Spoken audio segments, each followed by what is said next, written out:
And welcome back to Charlotte. I'm Pam Oliver. With so much riding on this game, the Carolina Panthers sure are hoping their sturdy home field advantage holds up. Away from here, they are just 1-4 this season. But at home this season, they have been a perfect 5-0. Dating back to last season, they've won 10 straight, tied with the Patriots. Russell Wilson told us they do not mess up at home.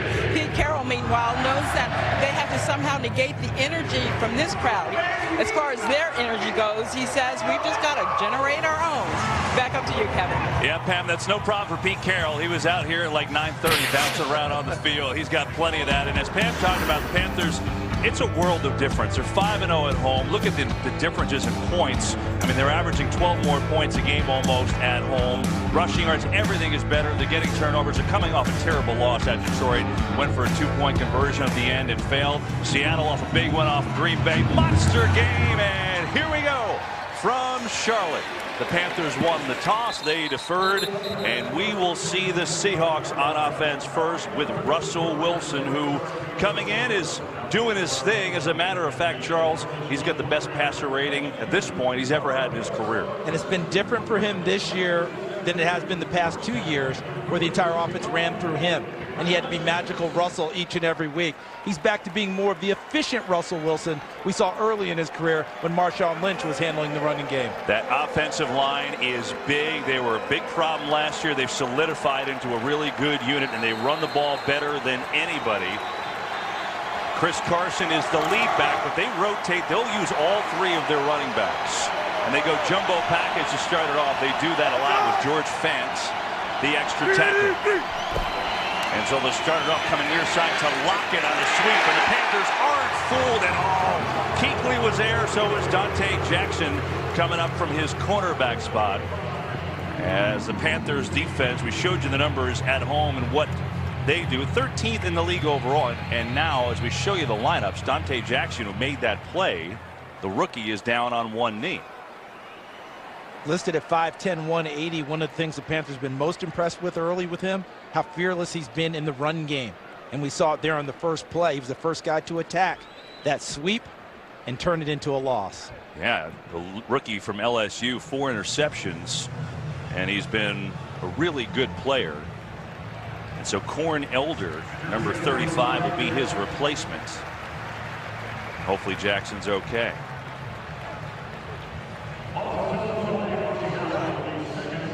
There's Elder. Doesn't play too much. Second-year man from Miami. Use a 5th-round draft pick on him. We'll see if Seattle goes in that direction on a second down.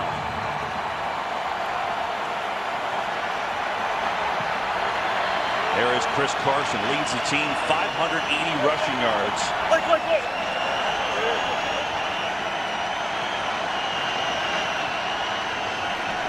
Second down. Blitz coming. It's Carson on the zone read, and Carson with a short gain, and 3rd and long coming up.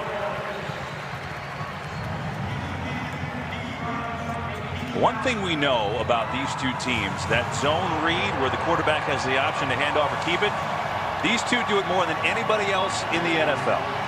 So they both should have good work against it in practice, but still you have to get Cam Newton and Russell Wilson on the ground when they keep it and pull it from the running back. Not easily done.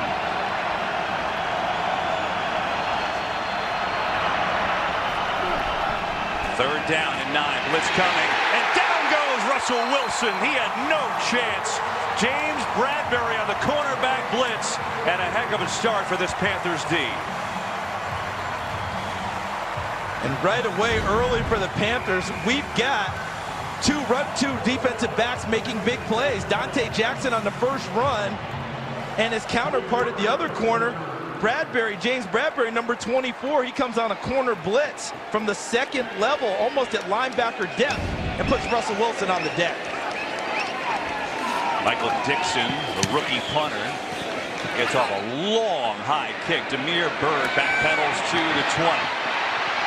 Bird makes a move, and he works out to the 25. That's a heck of a punt by Michael Dixon. And now the Panthers, after a 3-and-out, will take the field on offense with Cam Newton getting a chance, and with new offensive coordinator Norv Turner. Well, he's not new in the league, but new here. It's really made a difference with Cam in his game. It has, because Cam's embraced the teaching. He's embraced the idea that everything doesn't have to be 20 yards downfield. He can take the check down throw. He can throw the swing pass. And when you have Christian McCaffrey, you have a lot more confidence doing that. Plus, Greg Olsen has always been his #1 target. His percentages jumped up, and the offense has become more efficient. McCaffrey having a splendid year. He plays every down in the backfield. There is no third down back here. Throw it on first down and get it right to McCaffrey, who makes a man miss and has a Carolina first down. Or now they say maybe he stepped out just shy of the first down marker. But McCaffrey, he can run it, Charles, 632 yards rushing. He's also got 496 receiving. And this is exactly what you were just talking about, Kevin. Why his percentage has gone up, why the offense continues to move. Take the nice, easy throw, get it to your running back in space, makes the first guy miss to get extra yardage, and sets up a second and very short.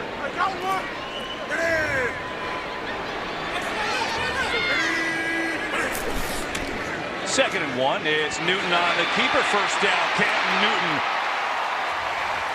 And a pickup for Carolina, which will move the chains for Newton, who only carried the ball 2 times last week, which was kind of odd. Already a carry here. And this goes back to something I talked to Norv Turner about this week. And he said that Cam Newton really likes to carry the football as part of their offense. So they wanted to get him going earlier in this game. Right? It follows what you just said, Kevin. Only 2 carries against Detroit. Let's get Cam going early. They said we're going to put in a couple of extra runs for him. We see one of them right there. Greg Olsen blocking out in front of him. Now, he did injure his ankle in that game, but even before that, he wasn't running at all. And here, Newton going to throw to McCaffrey, and the flat gets the block. And McCaffrey is to midfield. He's going to pick up 5 yards on the play. The Seattle defense is missing a lot of familiar names to football fans. They had a purge last year. Let's call it what it is. Unfortunately, a couple guys were hurt. Averill and Cam Chancellor had to move on and retire. They let the veterans go, or they traded them away. And this team is young now. Young but hungry. And up front, number 55, Frank Clark, provides the pass rush. Bobby Wagner knits everything together from his middle linebacker position, wearing number 54.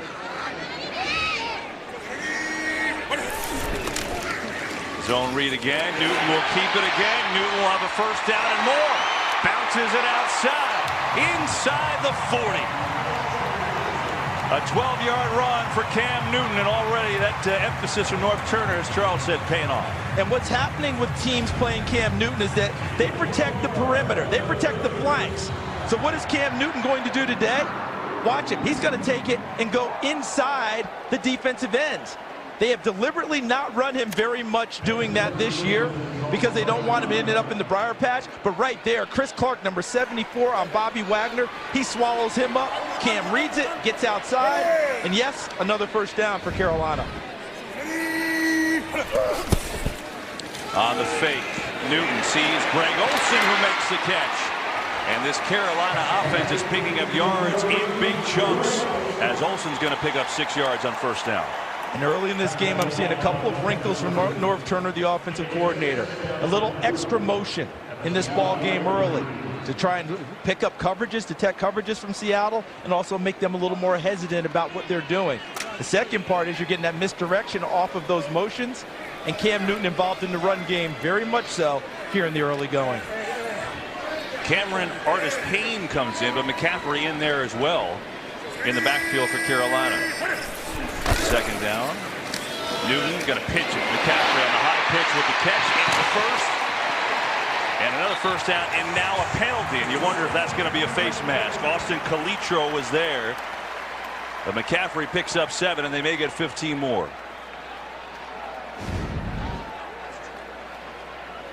Look right there. And look at that. You got a hand here and a hand grabbing there. Personal foul, face mask, defense, number 37. After this is penalty, automatic first down. Straight arm from the running back. He's not grabbing mask. Defensive back, defensive player, grabbing mask. Goes against the defense. So Carolina, after forcing a 3-and-out on Seattle's opening possession, marching right down the field here and doing it pretty quickly. As a penalty will add on 15 yards, and now here they are at the 13-yard line. Yeah, if McCaffrey had grabbed the mask, we would have had offsetting there, but because he kept the hand open, he was legal as a runner. That's Samuel in motion. They'll pitch it. Oh, dangerous pitch. McCaffrey, one-hander, and somehow makes that into a pretty nice play. Christian McCaffrey picks up 5.5 yards. That almost ended up by Frank Clark. He was so fast upfield, was Frank Clark. All right, coming up here, he was so fast upfield, he almost took himself out. And what a catch right there by McCaffrey. Look at it, one hand with the left hand, and that allowed Chris Clark to get back and take Frank Clark out of the play. But the athletic ability of Christian McCaffrey in evidence early in this game. Catching the ball, making people miss in the open field, and that catch there saved that play. 8th play of this opening drive for Carolina. They go quick here. They give it to McCaffrey, a little stutter, and he is not going to get to the marker. So a 3rd down and short is coming up. And on 3rd down, the Seattle defense on the year has been fantastic. They're the 6th best unit in the NFL. And they're going to move quickly here. They've been sprinkling in a lot of people touching the ball early. Newton going to keep it, a little delay, just takes his time, and I don't think he got there. He was very deliberate in that one. There's a lot of patience, and we're seeing that. Le'Veon Bell's not in the league, but people do that. We saw Ezekiel Elliott. At first, I thought he was doing a jump pass here by the way he was deliberately approaching, but he wanted the blocking to form before he went. And someone came free. Looked like Bobby Wagner, 54. He came free and took him on one-on-one. Panthers are going to go for it here. They're 5 of 8 on 4th down on the season. I would go quarterback sneak here, get him under center, and get the 1st down. But it looks like they're going gun. 2 tight ends on the field. Could be option here. Newton just going to keep it and run. Patient again, working his way forward, still moving. It's close. The spot is going to be everything. It was almost like a replay. He went forward a little bit more this time, and now the spot is everything. See, when the ball's that close to a 1st down, I don't take it off the line of scrimmage. I get Cam Newton under center and let him use that big body sneaking it and going ahead and picking it up. He's essentially a tailback carrying the ball on that play. See, the ball's way back there. So now your offensive line's got to do more work to try and hold the point of attack. And he did not get there. Jaron Reed with a huge stop. And on 4th and short, the Seattle defense holds. Ron Rivera incredulous. Bobby Wagner, the leader of this Seahawks team, fired up. So a long drive, but on 4th down, the Panthers denied.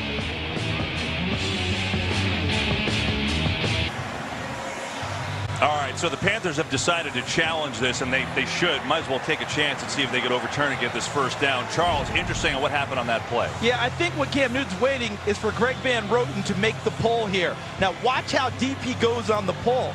If he goes tighter to the line of scrimmage, and then he ends up blocking with Chris Clark, and he doesn't block inside. And look who inside ends up affecting the play.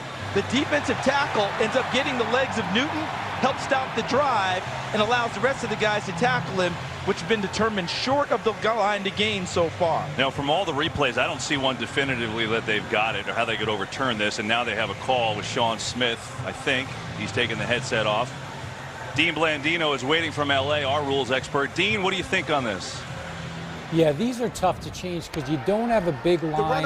Let's see the call. Was stopped short of the line of game. Therefore, the rule on the field stands. Yeah, and that makes sense. With the 1st time out. The Seattle ball. You don't have a big line. Angles are tough. Looked like the right knee was down.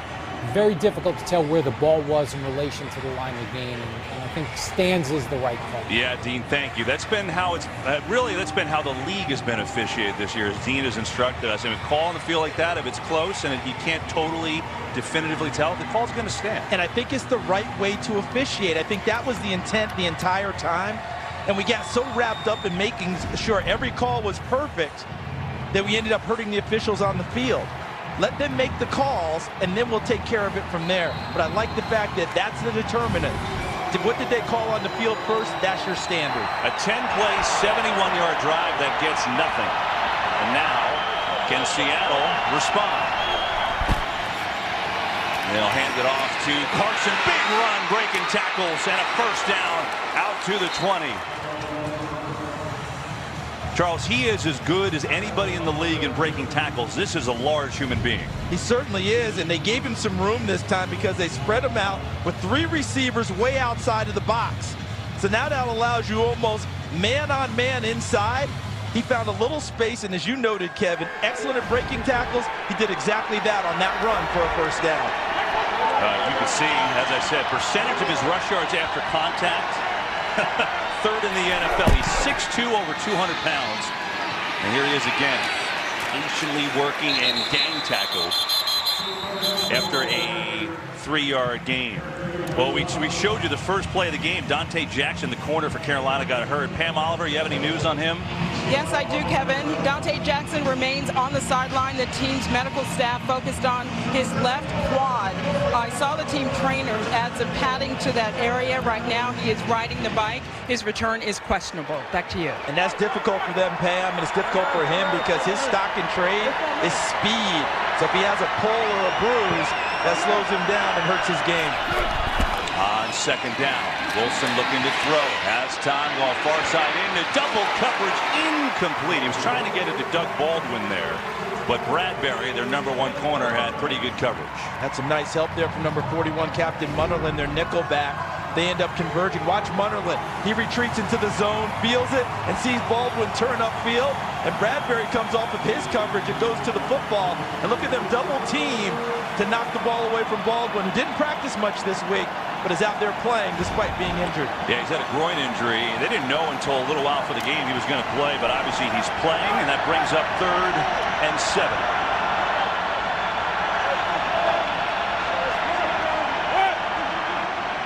And Wilson signals for a timeout as the play clock had wound down to 1. 5:51 to go in this action-packed first quarter. We are scoreless. We told you Seattle's offense is #1 in the league in rushing. Well, they also are #1 in the category they don't want to be, or 4th, I should say. 3 and outs. They went 3 and out on the opening drive. They have a first down on their 2nd drive, but now faced with a 3rd and 7. Mike Davis in the game at running back. He's their best pass catcher.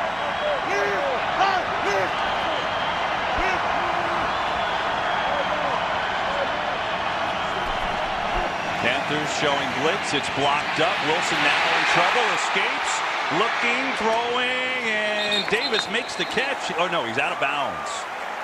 He was out of bounds. Boy, I thought Wilson could have run for that, but he tried it to Davis. It's incomplete, and here comes a punt. Played a little cat and mouse with Russell Wilson. Watch the Carolina defenders. None of them with their hands on the ground up front. All of them going to different spots. Show Russell Wilson one look, get somewhere else, made him hold it an extra count or two. Tried to get it to Mike Davis, but he was out of bounds the entire time trying to catch the football. Yeah, he just didn't know where his feet were. Otherwise, that would have been a first down. Instead, it's another punt for Michael Dixon. Another spiraled, long punt. Bird at the 21.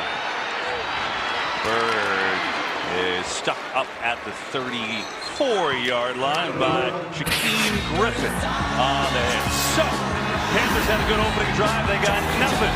They're ball again in a scoreless game. Next.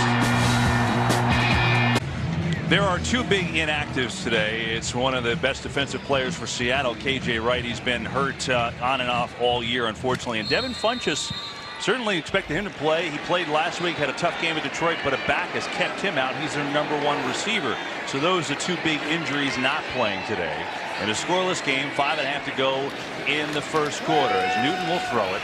2nd possession, he's got a man wide open. It's DJ Moore coming off a career-high game last week in Detroit, and he starts off on a good note here with a 28-yard hookup.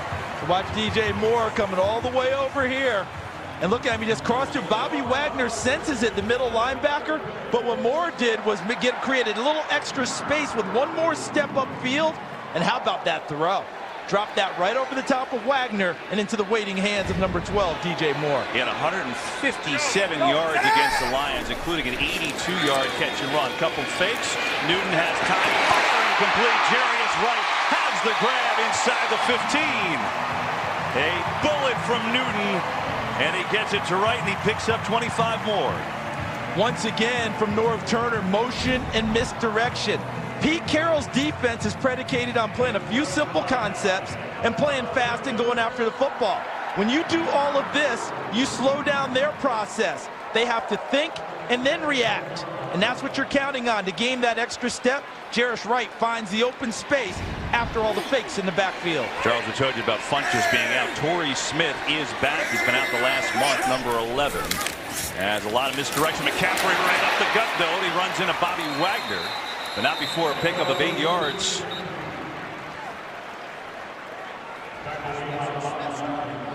And how about all the motion and misdirection on that play? They showed all that, but it really was a very simple takeoff. Just give it to Christian McCaffrey inside with everyone else moving elsewhere. And look at how the NFL is moving. All the plays with motion over the last 5 seasons, look how it continues to increase. There's so much speed on defenses now. You want to get them going in the wrong direction just a half a step to try and gain an advantage on offense. Well, it's working so far early for Carolina on a 2nd and 3. From the 5, Newton will give it. McCaffrey trying to bust through, still churning, and he's going to get a couple and close to a first down, but I still believe a little short. They could pick up a first. It'll be a 3rd, I guess, and about 1 here.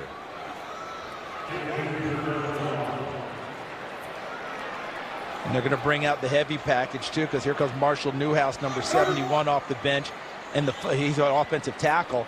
And fullback Alex Armand, number 40, is coming to the game as well. So they're going to show a heavy package. Sometimes I feel like they show it so heavy to fool you into that fake and throw the ball in the end zone for Greg Olsen. They call it 3rd and 2 from the 4. They go McCaffrey. Oh, what a tackle! Nazir Jones came out of nowhere, and this time Ron Rivera will try a field goal. And he comes from inside the interior, right on the defensive line. Here he is, number 92, and watch the movement as he works inside of Trey Turner, their Pro Bowl offensive guard. Just beats him inside and is so quick upfield, McCaffrey never has a chance. Terrific play by Nazir Jones from the University of North Carolina. Well, this time Ron Rivera will not go for it. Here's Graham Gano, had a rare off week last week. 26-yard field goal attempt for him is up and good. So the Panthers have moved the ball up and down the field here, but they've only got 3 points to show for it. Thanks to that play from Jones. Now we get a little scuffle after the field goal. That's broken up quickly. Panthers with the early lead here in the 1st. Carolina's moved the ball all over the field, only 3 points to show for it, and the man on your left, Nazir Jones, who made the heck of a play on 3rd down.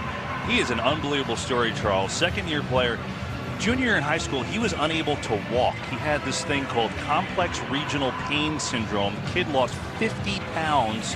Here he is in the NFL. Had to learn how to walk again as a high schooler. It's never easy to learn anytime, but had to do that, catch up to everyone. Had an outstanding career at the University of North Carolina, back in his region now playing, and made a huge play for Seattle. One of these young Seahawks making a difference as Lockett will take a knee. Well, we've told you already about Seattle in the run game. It's why they've gotten themselves back in the playoff race. This is what they were. I mean, you go back to 2014, they were dominant.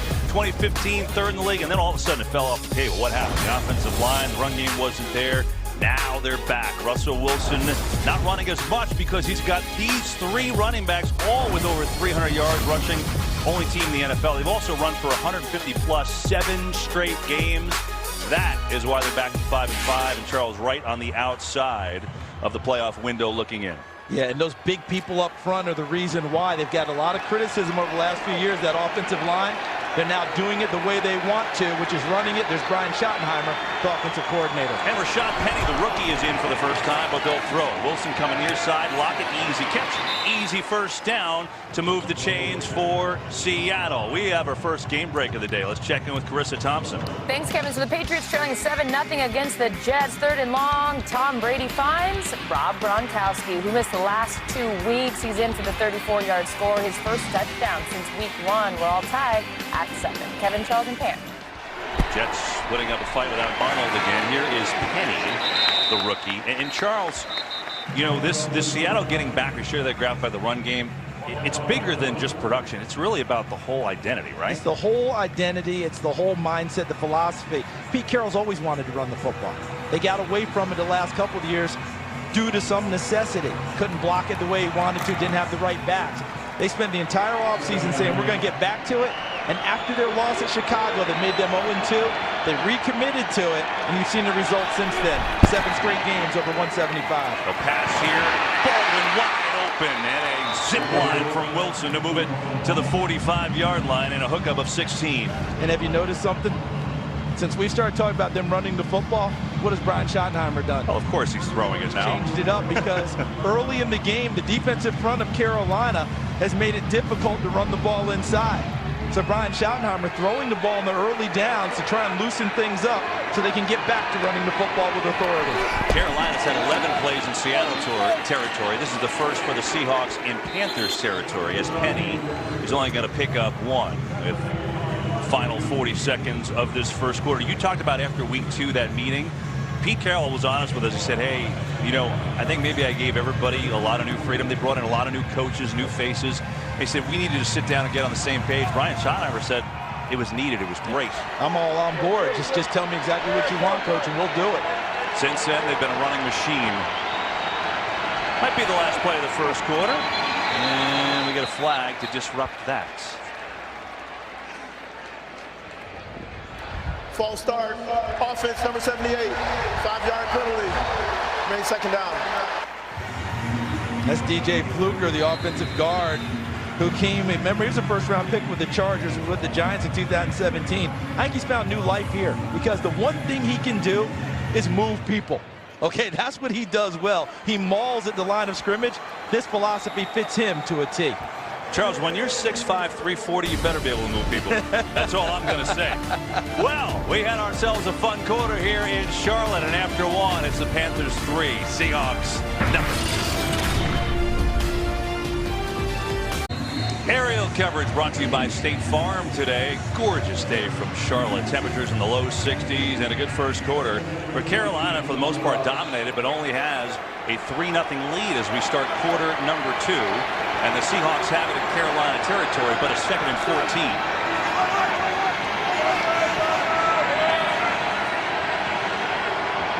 Play clock at 1.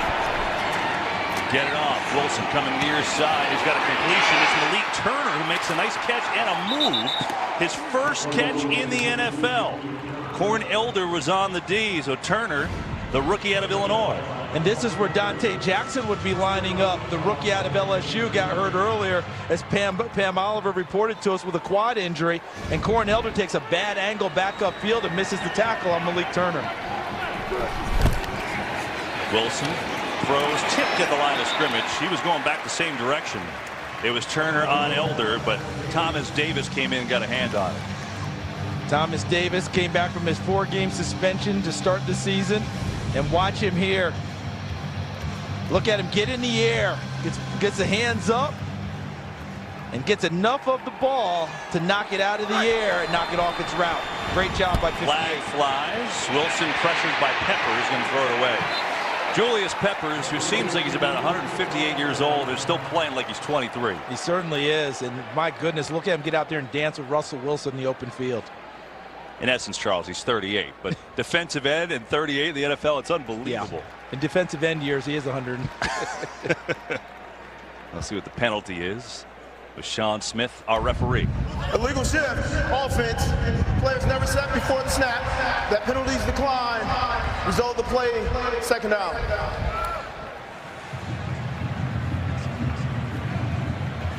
Hey, Kevin, this defensive front of Carolina, I think, is doing a nice job today. And I think it's forced Brian Schottenheimer to change some play calling. We're seeing more throws from Russell Wilson now than they expected to do in this ballgame because it's been hard to run the football inside. They've accepted the challenge as a defensive front of Carolina. So after the penalty declined, it's 3rd and 10. Again, no one down. Everybody coming at him. Blitz again. That's picked up this time. Van Ness, the tight end. Good cut and a first down. He was not going to get there, but Nick Van Ness saw it, planted his foot, and he moves the chains for Seattle. And the offensive line of Seattle accepted the challenge here because watch how they keep Russell Wilson protected. Here comes that defensive front, plus Captain Munderland, the nickelback.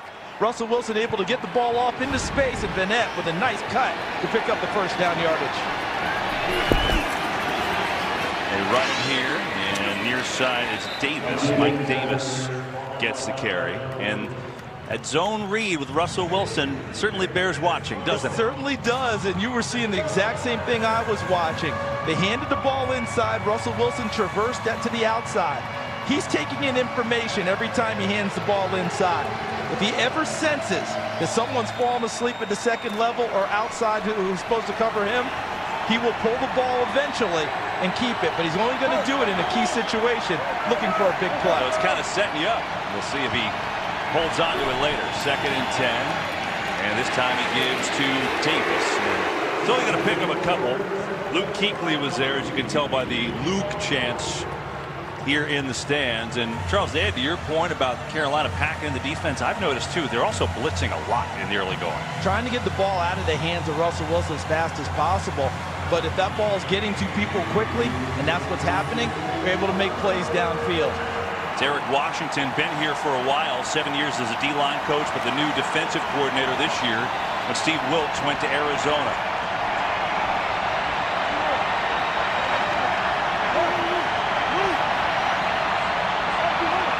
Seahawks are all disjointed here, and they will have to call a timeout, their second timeout.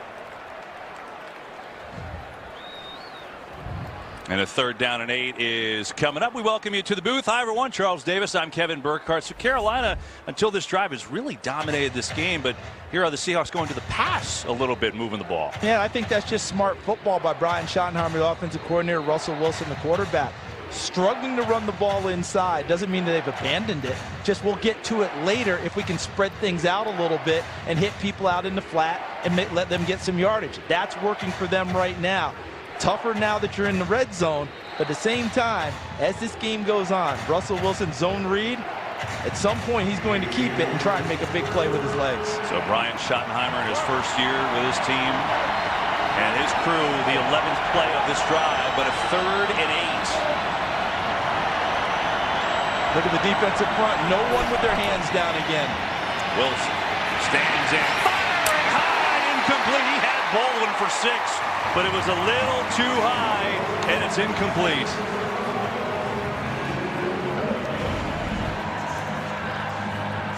So take a look now, watch them coming. And look at the rush here, and look at how they picked that up.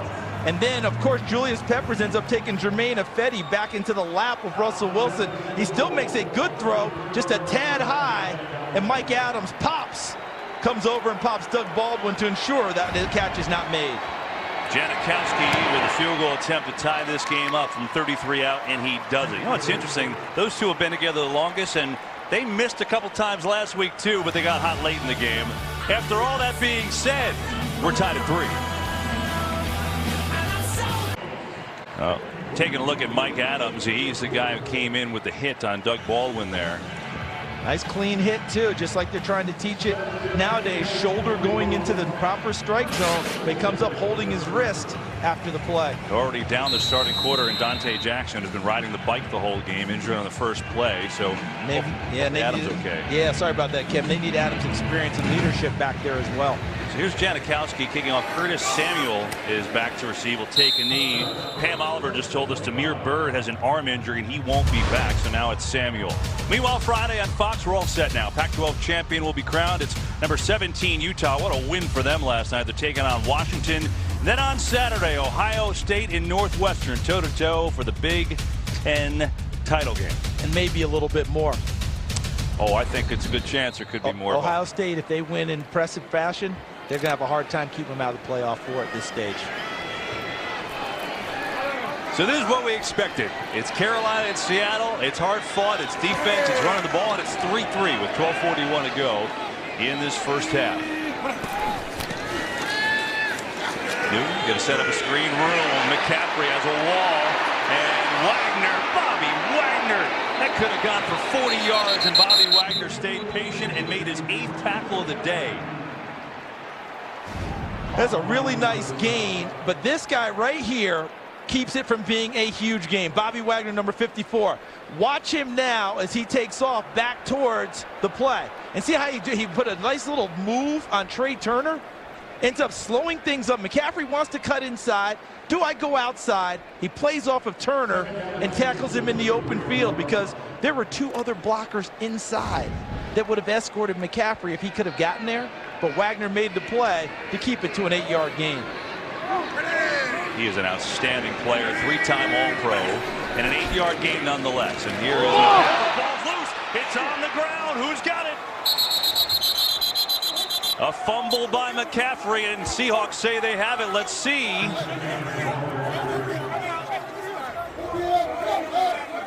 Good luck trying to uncover this. And the Panthers have retained possession. I don't know how with all those Seahawk bodies right there. And what happened there on the mesh point with the zone read, the one thing you have to be careful of is the back taking it or is the quarterback pulling it? And they got caught between on that one. Cam Newton, is he going to leave it there for McCaffrey? Is he going to take it? He held it a long time. McCaffrey, I believe, thought he was pulling it. So he didn't close his arms down on the football, and the ball ends up bouncing off of his body. Carolina fortunate to retain possession. They do, and Charles, it's a 3rd down and 1 after all that.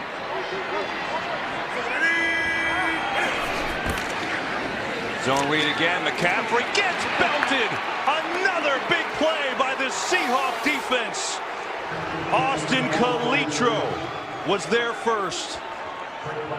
There's a defensive coordinator, Ken Norton Jr., back in Seattle. But what makes the play are all these guys up front getting upfield. Just as you noted, Kevin, Austin Calitro did that, but he was able to do that because the defensive lineman occupied all the blockers and allowed Calitro to get to the line of scrimmage unencumbered.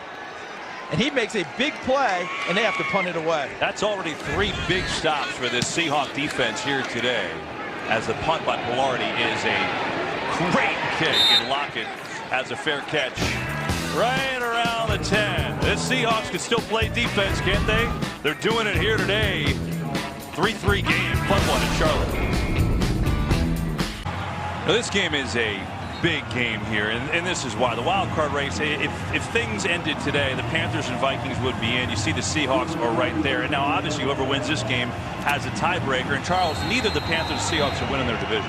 No, and they've got to make sure they lock down tiebreaker. The Seahawks have a great schedule down the stretch, 4 of their last 5 at home.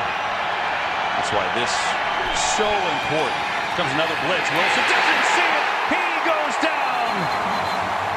The Panthers are blitzing left and right, and that time it's Shaq Thompson who gets home for the sack. So give Eric Washington, the defensive coordinator, a lot of credit. He's seen what Brian Schottenheimer's done in his change-up to throwing the football. So he brings pressure on 1st down, and from the outside, Shaq Thompson, who went to the University of Washington in Seattle, does it to his hometown NFL team. But look at the push from the defensive line inside, and then on the backside, Thompson comes free and gets to Wilson. Now backed up in their own end zone. 2nd sack of the day. And that is going to go nowhere. Luke Kuechly makes sure of that. 3rd and long coming up. Michael Pilardi's punt gave the defense of Carolina a great opportunity. On downs 1 and 2, they've taken advantage of it. They've got to find a way to shut them down here on 3rd down and get off the field and give their offense great field position.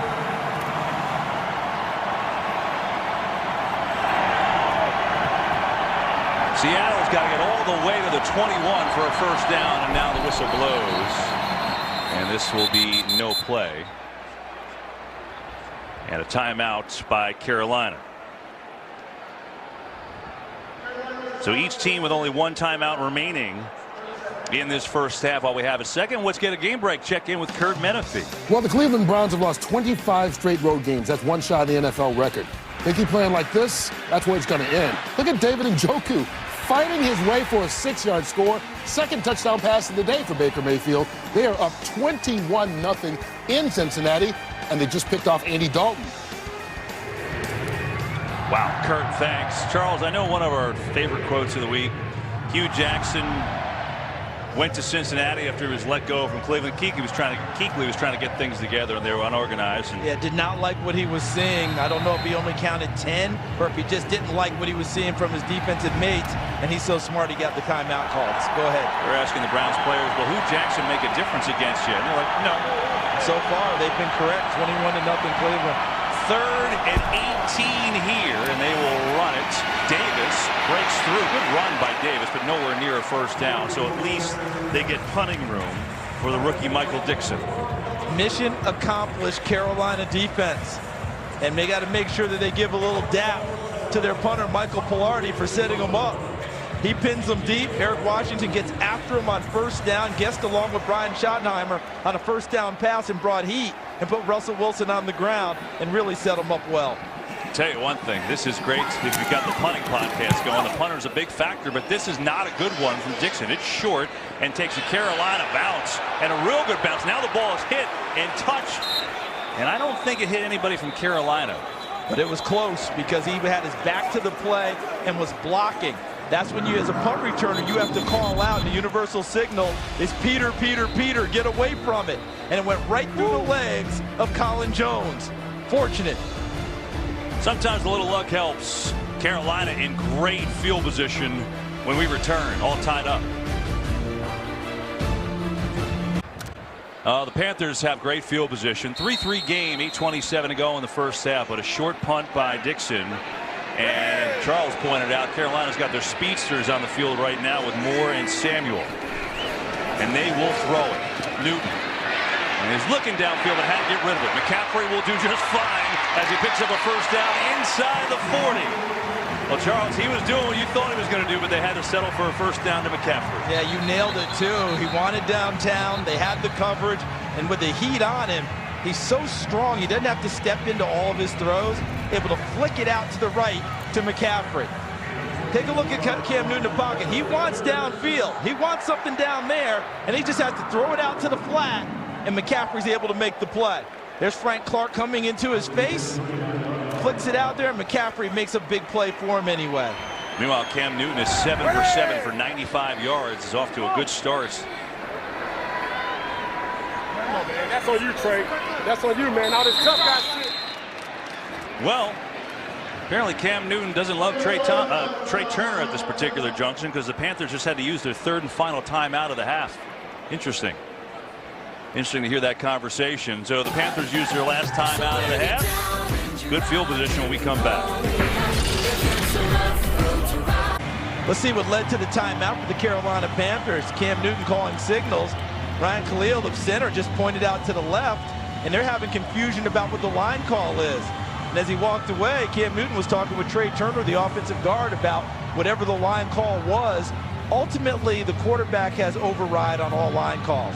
But when Ryan Khalil is your 5-time Pro Bowl center, typically he will handle all of that. So there was some confusion in the ranks about what exactly they were doing. Ended up leading to their 3rd and final timeout of the first quarter. Yeah, it is strange as you take a look at Scott Turner on this offensive staff. And, you know, all I know is this. It's very odd to have 7+ minutes left in a half. Only 1 total timeout left. That's where we are right now. The Seahawks have the 1. All that said, it's a first down, and they'll run a little option. Now a little trick with Samuel. A lot of room to run. Curtis Samuel with the speed and knocked out of bounds. Down to the 15. He's got 2 rushing touchdowns on the year. He had a dazzling run against the Bucs, and that was pretty good for 25. And because they've run option earlier in the game, this is what it looks like with DJ Moore as the trail back. But coming this way, see, there's Moore as your trail back, but coming back against the grain is Curtis Samuel. And in recent weeks, Carolina's done a nice job utilizing Samuel and number 12, DJ Moore, as running backs as well as receivers.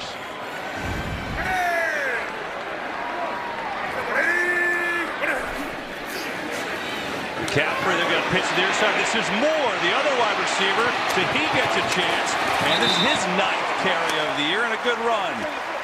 As Moore is down to the 8. Cam Newton with a little lead block action, too. So that tricky Norv Turner pulling out all the stops. And you know what he's doing with it? Is he's slowing down the upfield pursuit of the defensive front of Seattle. They've done a nice job in this game of getting into the backfield of Carolina. Like, okay, if you want to do that, that's fine.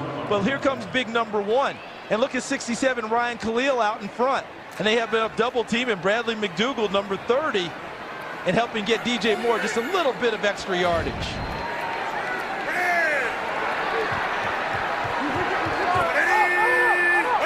From the 7, Newton gonna throw on the fake, wide open, touchdown, Samuel.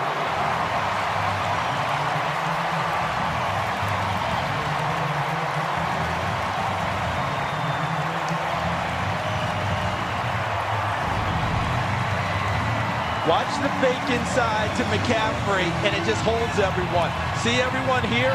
No one's dropping into their zone on the pass play because they've run the ball effectively off of the reverses and the fakes, and when that goes awry, Shaquille Griffin, number 26, slips.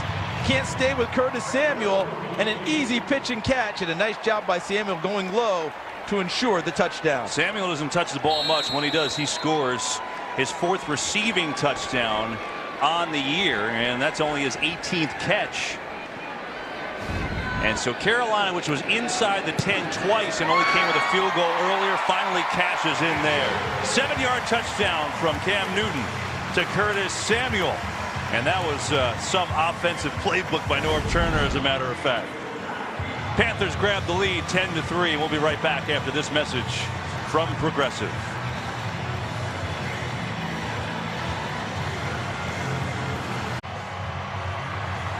Cam Newton going up for the, we got a finger roll? No, we'll call that a little 10-footer, Charles.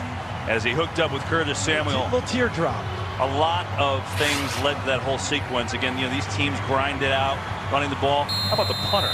Yeah, and Pete Carroll, with his philosophy, wants to run the football, play stout defense, and win in the kicking game. It got turned against him on that last series because the Carolina Panthers won with the kicking game with Pilardi's punt, played stout defense to force a punt by Seattle, and won it on field position. Yep, they have a sack there. Not a great punt the other way from Dixon, and then, of course, the Panthers cash in with the 53-yard drive. So, 6:15 to go in the first half. 10-3 Panthers, and Seattle's football from their own 25. I am enjoying this chess match that I'm watching, though, between the play caller of Seattle, Brian Schottenheimer, and the defensive coordinator and play caller for Carolina, Eric Washington. Because on the last series, I thought Washington guessed it off perfectly on first down and brought the blitz and created the big play. Now with better field position, is Brian Schottenheimer able to get back to trying to run the football, which is the bread and butter for Seattle. Seattle goes jumbo. They bring on George Fant as the extra tackle, number 74, and we get a whistle. Looks like they're just resetting things. Now we're ready to go. There's Fant right there. Pitch, Chris Carson looking for a block, gets it, and loses fumble, but it goes out of bounds. Carson fumbled on the first play of the game last week. That time Shaq Thompson popped it out, but fortunately for Seattle, it goes out of bounds. Kevin, isn't this something that Pete Carroll talked about with us, that he stresses with his defenders? If you're coming on the backside or away from in the blind side, you go for the football. You try and pop it out. He was talking about using a fist on the football to pop it out. Here, Shaq Thompson takes the forearm and rakes it out. Fortunate for Seattle, they're able to keep possession. Spotted at the 29. And so, officially, it's a gain of 4. Carson around the right side runs into a Carolina brick wall. Get a game break. Let's check in again with Kurt Menefee. All right, it's off Broadway down in Philadelphia, but the Saquon Barkley show is on. Look at this run. 51 yards he goes. Already 127 total yards, 2 touchdowns, 1 rushing and 1 receiving. And the Giants have a 19-3 lead. They're still in the second quarter. Tom, Chris, and Shannon. You know what's insane? Giants win today. They're 2 games out of first place. Didn't Odell Beckham say a few weeks ago, let's just get on a run and win all the rest of them, get in playoff position? He said run the table. We all kind of laughed. Yeah, okay. Well, so far.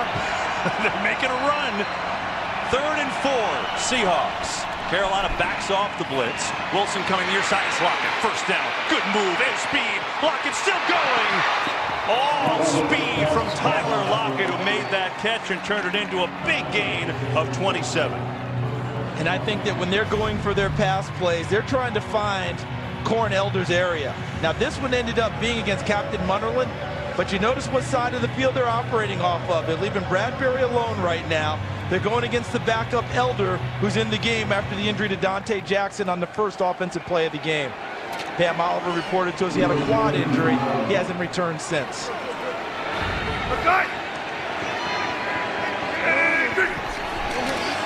Couple of fakes. Wilson now gets it to Carson out of the backfield, and Carson is taken down immediately by Thomas Davis.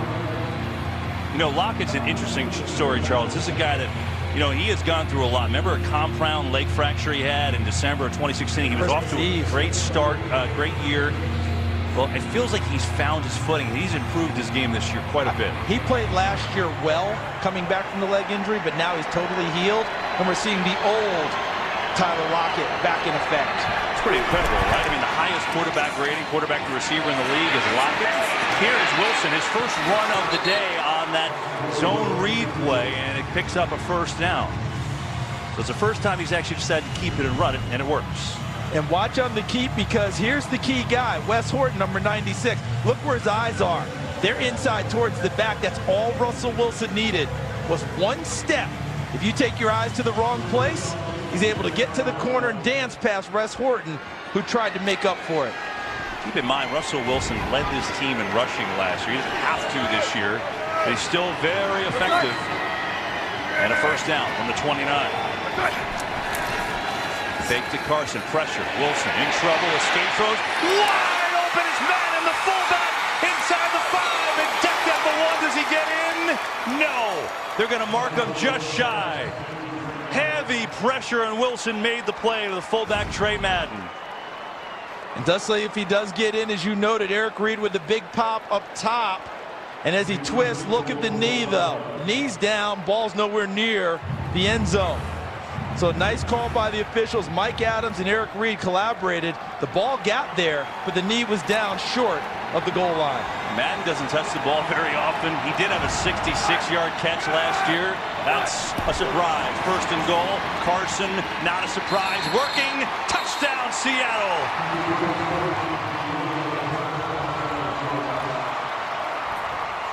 Well, that's an answer.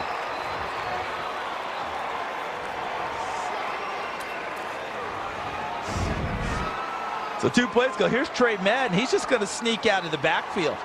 They just totally bypassed him along the way. And Russell Wilson's movement skills outside of the pocket creates a nice throwing lane for him.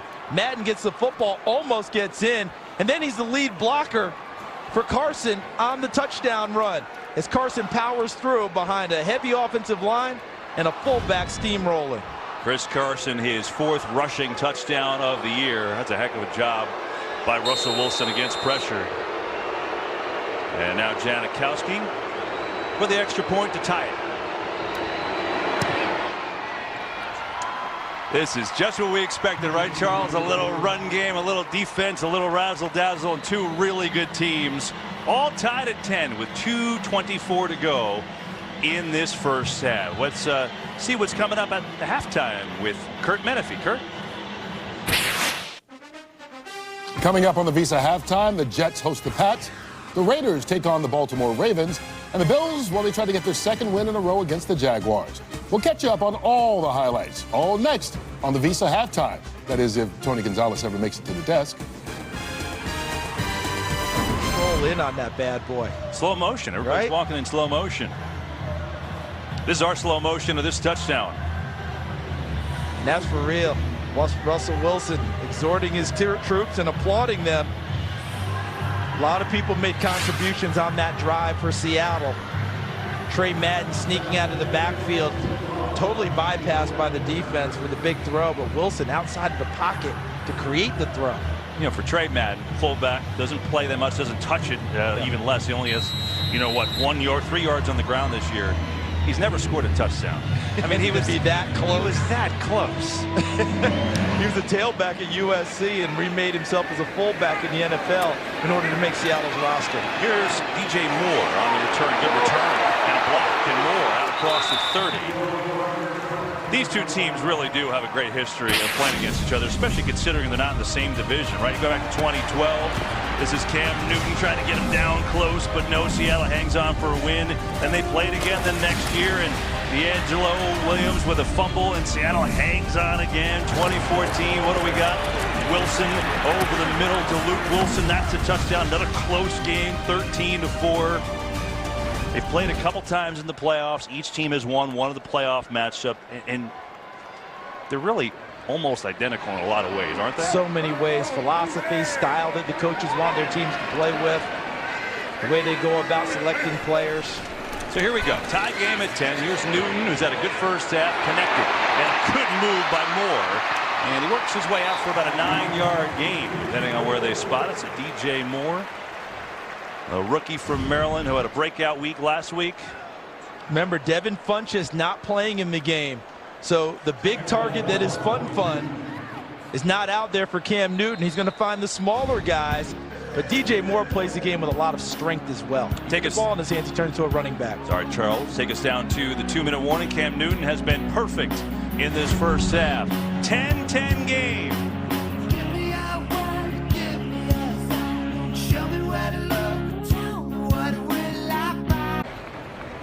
2 minutes to go in this first half from Charlotte. 10-10 game. Panthers have the football. No timeouts at their disposal. And they've got a 2nd and 1. And Greg Olsen's only had 1 catch so far for Carolina. 4-man rush. Newton's got time. Newton lets it go. McCaffrey wide open and a flat. McCaffrey breaks the tackle. Sprinting to the far sideline. Christian McCaffrey all the way down to the 20. A 38-yard pickup, but let's see what the penalty is here. And it was thrown from, I believe, the back judge in the middle of the field. That's Dino Paganelli.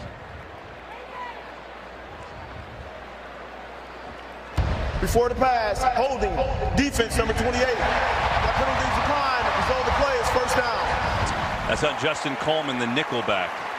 So watch McCaffrey, number 22 in black, circles out, gives a head fake and cuts inside of Bradley McDougald. That's what McCaffrey does so well. Coming out of college, I said he was the best route runner in the entire draft, and that counted the wide receivers. I think you just saw an example of why. Well, they're going to have to do something about that. He's got 5 catches for 74 yards. No surprise, Charles, as you said. He had 14 catches in a game this year. Tied Steve Smith's team record. First down on the 20. And go out far side, and there's Olsen, just his 2nd catch of the day, as Charles had mentioned. And he's going to pick up 4 yards. Plenty of time, minute 46 to go. I think Norv Turner, as a play caller now, feels very confident with the number of weapons he has on the field. DJ Moore is rounded into form as a rookie, and he's very dependable now as a wide receiver. Curtis Samuel is a guy that gives you exciting plays. Right now, they're doing a lot more gadget stuff with him, but I think they're going to break him in more and more as a receiver because of his speed. And, of course, McCaffrey and Olsen are your standards.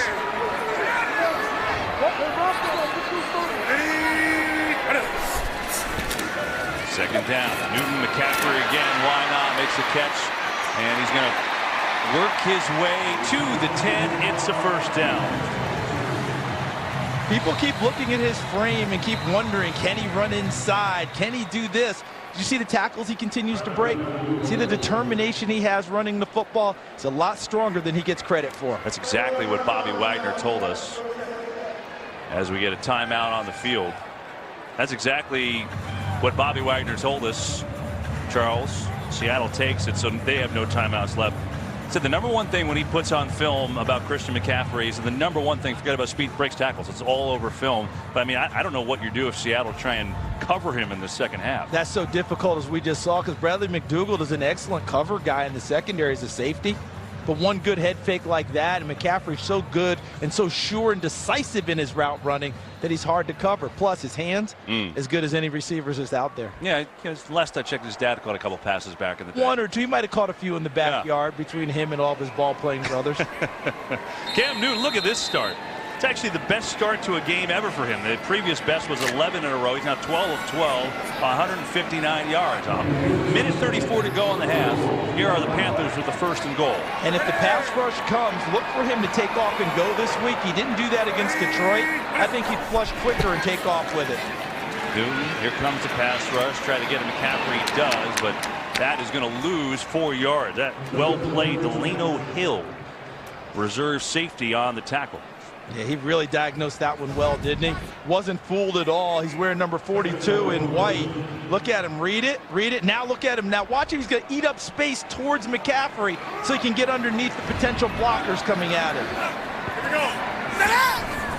Second and goal. McCaffrey on the run, up the middle, back to the 10, and tackled there by McDougal.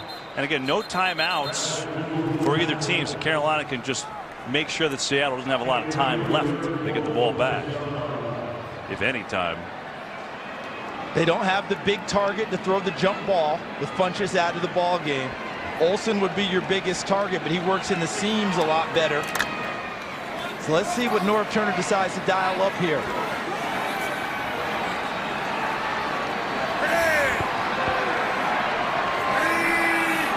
Third and goal. Newton looking left, McCaffrey's way. And great tackle by Trey Flowers. One-on-one, and he made the play. And time is ticking now. They can't stop the clock. They've got to get the field goal unit out there. As you noted, Kevin, what a terrific open field tackle by Trey Flowers. Safety at Oklahoma State. They drafted him to play corner because of his length, and he's getting better with every game. You know, from 25 yards with 2 seconds left, they get it off, and he gets it up and on. So they had to hurry there, but they did a nice job. As Gano gets everybody on, they kick the field goal, and they take the lead. Terrific hold by Michael Pilardi. Watch this. Ball's low. Wow. He grabs it like a shortstop on a 6-4-3 double play ball and gets it down perfectly for Gano to put through the pipes. The play of the first half presented by DirecTV. More for your thing. That's our thing. It was Curtis Samuel on the fake. Samuel with his 4th touchdown receiving on the year. His 6th overall with that field goal. It's the Panthers 13 and the Seahawks 10 at the half. Halftime show with Kurt and the fellas from LA right now. It's not over. Here's to the strongest fighter. Here's to the last survivor. There's only one crown. It's got nothing more.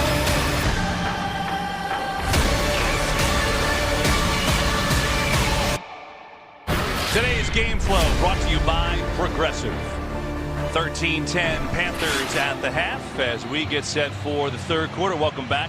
It's the NFL on Fox on a gorgeous Sunday, Thanksgiving weekend. Hope you've had a great holiday with your friends and family, and good football game here. Panthers will take it as Moore, and near the sideline, works his way back to the middle and across the 25 for Carolina. You know, here it is, Charles. Panthers got a field goal at the end of the half, and they have the lead, but they've been at the 10 or inside the 10 3 times. They've got 6 total points. Yeah, and that's the worry for them as they go down the stretch. They've played so well and done so many good things, but you leave a team like Seattle with Russell Wilson's magic on that side of the ball, an opportunity, you wonder if it bites you at the end. They do get the ball to start the second half. Can they put together another drive and have it end in the end zone? Yeah, we're about to see Cam Newton, unbelievable first half. 14 of 14, 159 yards.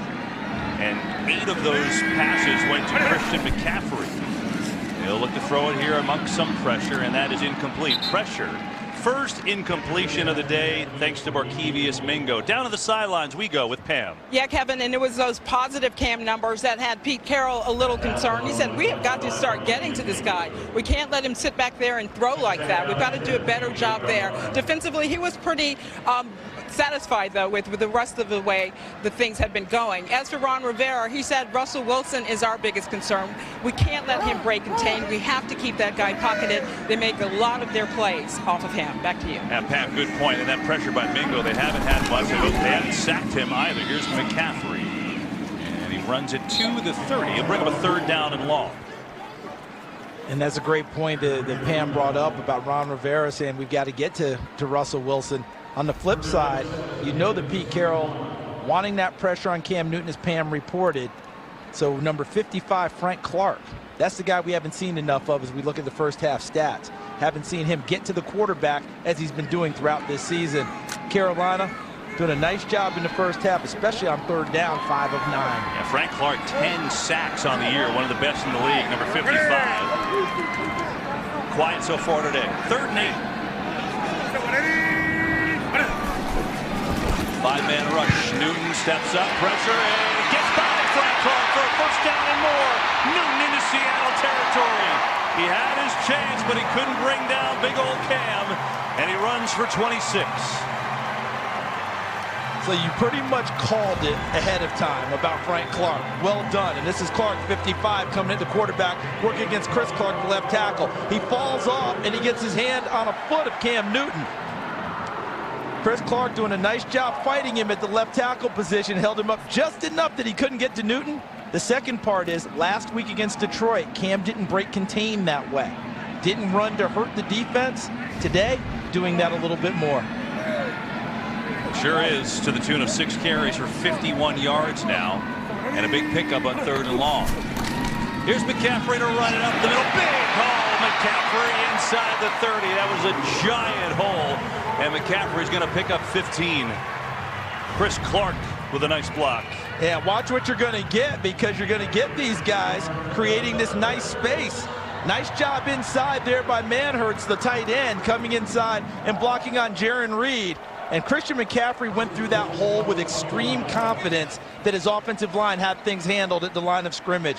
No hesitancy, no looking left or right, straight ahead for a big game.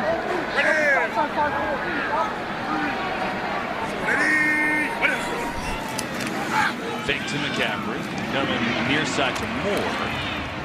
And he's going to be brought down after a short gain. Trey Flowers there first, penalty on the play. It's all gone through McCaffrey today. 79 yards in the air. You know what? I don't see. Maybe they picked it up, flag initially, but I don't see it. So no flag on the play.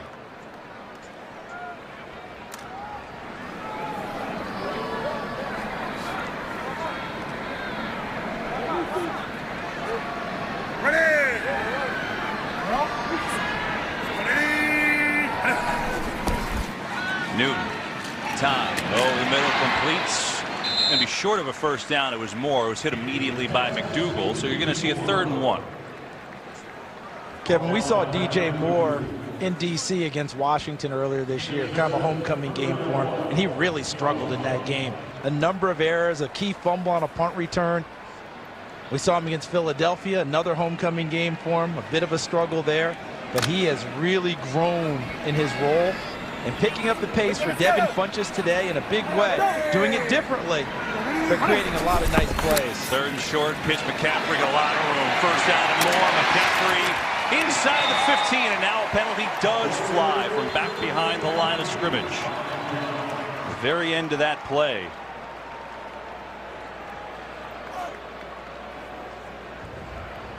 That might be coming back, at least from the initial signal. During the run, holding, offense number 74. 10-yard penalty from the spot of the foul. Replay, 3rd down. That was blocked so well that Chris Clark was able to get out to the 2nd, 3rd level, and right there you see the hold, the left hand on the inside of the pads and around the neck of Trey Flowers, the rookie corner out of Oklahoma State. He was out there sprinting like he was McCaffrey leading the charge, and he ends up bringing part of that play back. And so it'll be a 3rd down and 5 after the penalty as they move it back to the 24. You can isolate DJ Moore by himself at the top of the screen. Here he is. Against Trey Flowers, another rookie. Newton looking that way, throwing that way, incomplete. Crowd groans, they want a flag. You know what? Maybe they influenced it because they got one. It was Flowers indeed on the coverage. Maybe a grab, Charles? I think so, because he beats him to the outside, and when he comes back inside, Flowers wasn't in position and grabbed him. Defense number 28. Ball be placed at the spot of the foul. Automatic first down. Justin Coleman saying, why are you calling it on me? It was on 37, Trey Flowers. In any event, they got the call correct in terms of the absolute call. Flowers had his hands all over him because of the move outside. When he came back hard inside, he was off balance and reached out. He's actually had a really good year. He was a safety in college. He was not a cornerback. They drafted him because of his build. He is that Seattle corner build with length, and they wanted to convert him. So after that, teams exchanging penalties. It's a first down. Fake to McCaffrey. Newton going for it. Oh! Intercepted. It's McDougal. Great play trip to the red zone that comes up empty.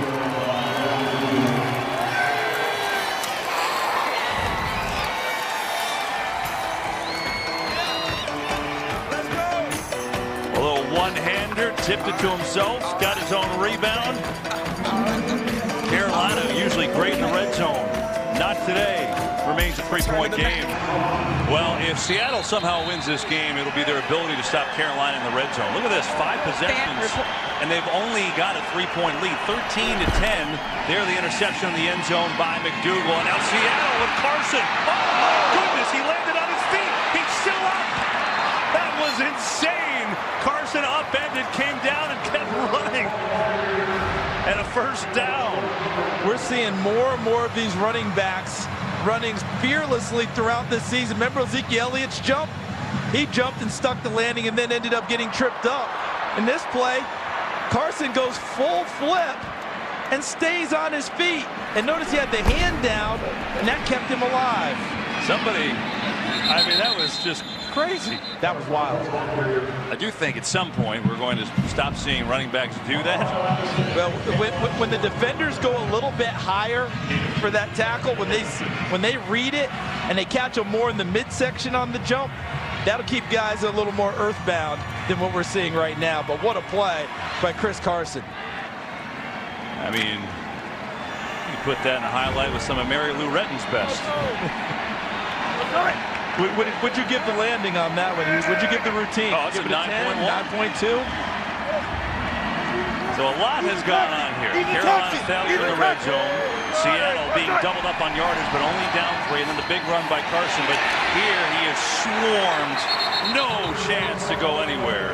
Let's go back to the interception by McDougal, CD. What do you got? So take a look at Bradley McDougal here, and then take a look at Chris Manhertz running the route. What's interesting to me is that Cam Newton gets greedy on this route with Chris Manhertz, who's caught 1 ball all year. But take a look at this. The vision back there, McDougal sees it the whole way.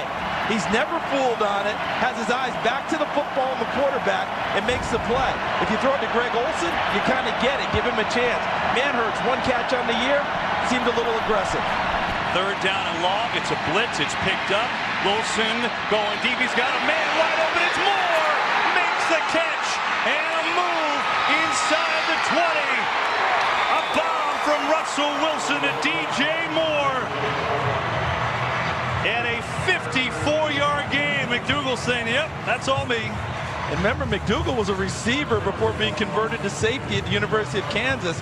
So he's thinking to himself, I could have done both of them. But look at Russell Wilson in the pocket. Nice protection. Thomas Davis can't get there because of the nice blocking by DJ Fluker. And someone fell asleep in the secondary for Moore to be that wide open. David Moore, career long on 54 yards.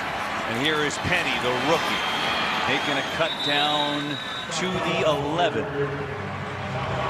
That's the first time in a while I can remember Carolina not getting close to getting home on a blitz, and they sent 2, I think. They did, and that was picked up well by the offensive line. Mike Solari, the new offensive line coach of Seattle, has made a huge difference, not just in their run blocking, but in their pass protection for Russell Wilson. This line believes in him, and they're doing it his way.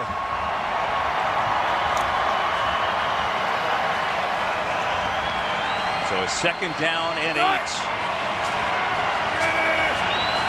That's Lockett in motion. They will run it to Penny. Tripped up. Luke Kuechly coming in submarine style. 3rd down coming up.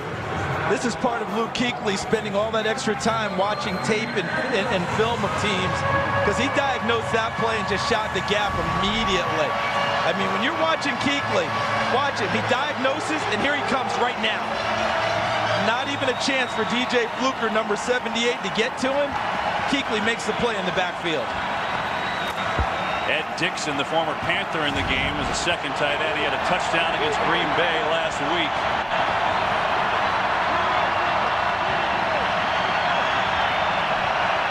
Third and 9. Wilson, time, firing. It is caught! And down at the 1. That looked close. Lockett made the catch, but the signal is he is short. Body was in, Kevin. Watch his body. Feet and the back part of him is in. but as you noted, a little bit short. Watch where he goes to get the football. As he secures the catch, he's coming out of there. Now, is he right on the goal line? Is that That's a touchdown. Challenge? Right there. And here it comes from Pete Carroll. It's a touchdown right that there. That will be a touchdown. No doubt. As soon as he secures it right there, right see the there, goal line? you see it right there at the goal line. That's going to be 6 for Seattle.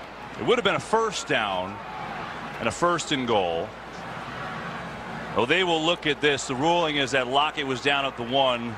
I think that first replay clearly shows it's a touchdown. You can see why the official sees his body in the end zone, and he catches it at the goal line. Seahawks challenge. Oh, Pete Carroll challenges this, and this is why, and we're about to get the call. The receiver possessed the ball while breaking the plane of the goal line. Therefore, rule on the field, touchdown. Game clock operator, please reset the game clock. And that is the career-high 8th touchdown from Tyler Lockett. And look at him. And then he breaks the ankles. Wait, it's the Allen Iverson in the finals. He does exactly what, and then stepped over him. He stepped over Tyronn Lue. Poor Tyron. Tough That's year. a shame. I hate to hate for him to see that. But what a big-time play by Russell Wilson, who actually, I think, had an opportunity to run the football in that play. Chose the right path and threw it into the end zone for Lockett. That was an incredible answer. The interception by McDougal as Carolina's going in. Did you do that on purpose? Because you just mentioned Allen Iverson, then you said incredible answer. I did. I wish that was good enough to say yes, but no, it just kind of happened that way. And Seattle has their first lead of the day with a 7-play, 80-yard drive after that interception. There's the man who set it all up, Bradley McDougal, with a big end zone interception. Cam Newton's played a very good football game so far. That was his first big mistake. He gets the ball back, his team down 4. With 6:45 to go. And so Russell Wilson now with 187 yards passing. Lockett 3 catches for 51 yards. So this game is, look, it's what we thought is close again with these two teams. But there have been so many times, Charles, in this game where it felt like Carolina either could have been up by 2 touchdowns or maybe should be, and here it is now they're losing. You know what it reminds me of? If you're a boxing fan, there's always an expression that styles make the fight. Not necessarily 2 guys with a certain record. What style makes it work? These 2 teams with their styles, that's what makes these fights that we see. They go at each other in similar fashions. Neither one gives ground.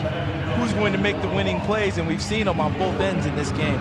Janikowski, who will kick it off, a little bit of a wobbler, and squirts into the end zone. So let's go all the way back, right? Carolina's up 13 at 10 at the half. They take this drive all the way down the field, and then Newton going for it all here. McDougal with an excellent interception gives Seattle the ball. And then Newton can't believe it. Other side, here's Russell Wilson. Look at all that room to the left that he has here. He could have taken off and run, but he found his target and steps up and fires. And his trust level with Tyler Lockett, it's as high as any quarterback receiver in the league. He trusts him to get open or be close to open, and he gives him opportunities. He said the difference is how he attacks the ball in the air this year. And that's what he did on that play. He came back and got that one. Now what's the answer from Newton? Coming near side, has a completion. Good start to Samuel, who's right around the first down marker for his tackle. He should have a first down, and I believe he will. So Cam Newton responding with a quick hit to Curtis Samuel, who's been a big factor today. We told you that Devin Funchess inactive today with the back. So really they've gone, especially in the second half, Charles, with the young speedsters. Haven't seen much of Torrey Smith, who came back for the first time in a month today. And he had a knee injury, and he was trying to work his way back and had good week, you know, a pretty decent week of practice. May not be totally ready yet, even though he's tried to give it a go today.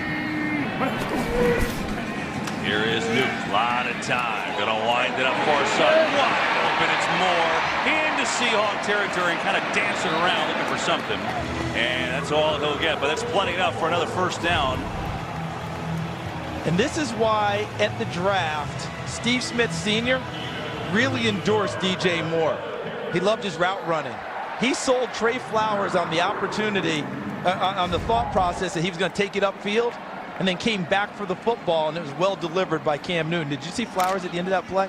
See him punch at the football? Yep. That's what Pete Carroll was talking to us about. What that technique is, you got an opportunity, you got a guy hemmed up, punch at the ball and try and knock it free. DJ Moore held on to it well.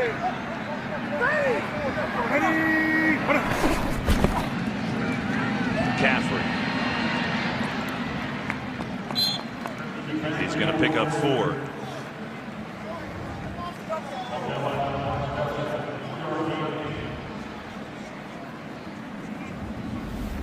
So Carolina has moved the ball all day long, Charles. Opening drive, they got down there inside the 10, and they were stopped on a 4th down. They've settled for field goal a couple of other times. They had the 1 touchdown in the red zone, then, of course, the interception. They've only had the 1 punt. Now it was a great punt. But that's it. They have put a lot of yards on the Seattle D, 334 to be exact. Here's McCaffrey patiently running and spinning his way to a 3rd and short as Bobby Wagner made the play.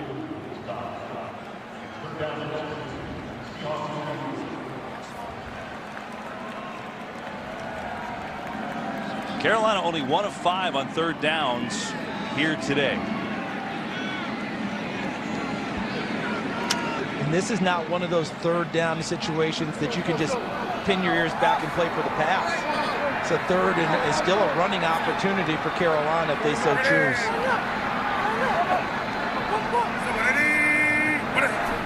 Newton will throw it, though. Now you know he's going to run it himself and get it done himself. Cam Newton, that was too easy. Down to the 35.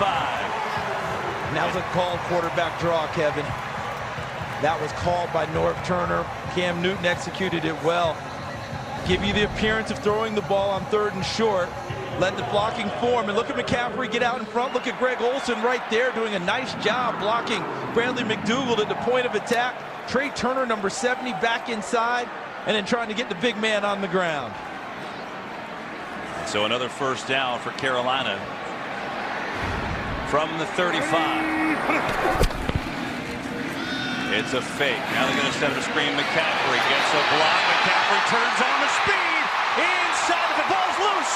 And I think Carolina recovered. Whoa, McCaffrey just dropped it at the end. Is that Ryan Khalil down there to save his running back? A big play, and the Panthers retain possession.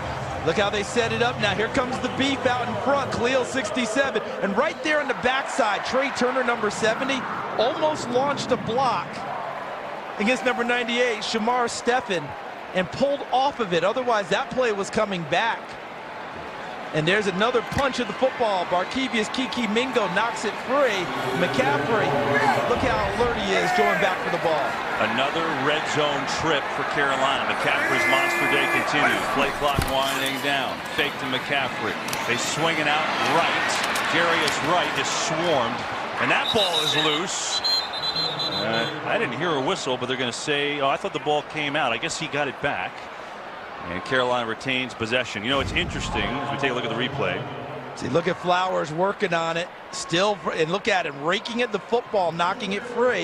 And then Jarius Wright somehow finds a way of beating him back to the ball. And don't think this is new stuff for Carolina either. They went into this game doing drills all week, understanding that's what Seattle does. Just tells you the proficiency Seattle has in going after it. Hard to believe that this Seahawks team hasn't created a takeaway in the last 3 games. Right got it back, at least until today. Here is Newton looking to throw it. Coming near side end zone. Samuel, incomplete, but a flag. Samuel almost made an incredible play. Shaquille Griffin was on the coverage. And Shaquille Griffin doesn't see the football. To stop and go, he goes past him. Now Shaquille doesn't see the football and runs into his body. Defense number 26. The foul occurred in the end zone. Ball be placed at the 1-yard line. Automatic 1st down. I think Shaquille Griffin continues to develop as a second-year corner, but where he's had his issues this year have been on the double move routes. That's created some of the bigger plays against him, and in this case, it creates a 1st and goal at the 1. That's a good call. Samuel almost made it one-handed. So now the Panthers trying to retake the lead. Down at the 1. They go jumbo package here.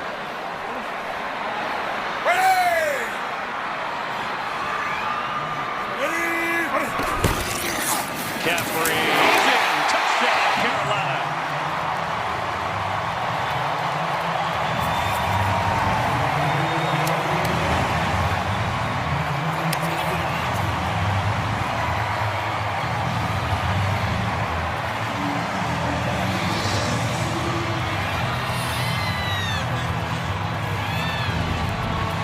about that? And right there to the inside, look at everyone. Manhurts 82 comes inside from his tight end position and lines up. It looks like Austin Calitro, number 58. And there's a big gap. And look at McCaffrey, 2 hands covering the football as he hurdles into the end zone. There's his running back coach, Jim Skipper, tutoring that young man quite nicely. Graham Gano's extra point is good. Wow. What a game between these two playoff hopefuls. Seattle took their first lead, but Carolina says, no, give it back. Our turn. Christian McCaffrey with a 1-yard touchdown run. It puts the Panthers back in front. He's got 167 total yards today between receiving and rushing. Is at 102 receiving, 9 catches. Cam Newton has been just fabulous today. And we got ourselves, Charles, what we thought we were getting, what Pete Carroll said it is yesterday to us. It's a playoff game. Yeah, that's exactly what we're getting. We mentioned Styles making the fight. We're getting that as well. These two teams know each other. They're darn near division rivals as often as they play. They really are. Greg Olson talking to him, he said, you know, as far as teams outside of our division, Seattle. best rival we have by far. Carolina back in front. And Seattle will take over on their own 25 with 1:41 to go in this third quarter. Russell Wilson and company take the field. This is also storied today. 64 total yards rushing for Seattle. Now they've only got, what, 35 total plays. That's part of it. But when you average 150, that's a big story. The good thing is they got used to playing it differently over the last 2 years with Russell Wilson being the guy. And Brian Schottenheimer, I believe, has changed up play calling to run more through Russell Wilson today because of the troubles they've had running the football. Hey, even Madonna! Even Madonna!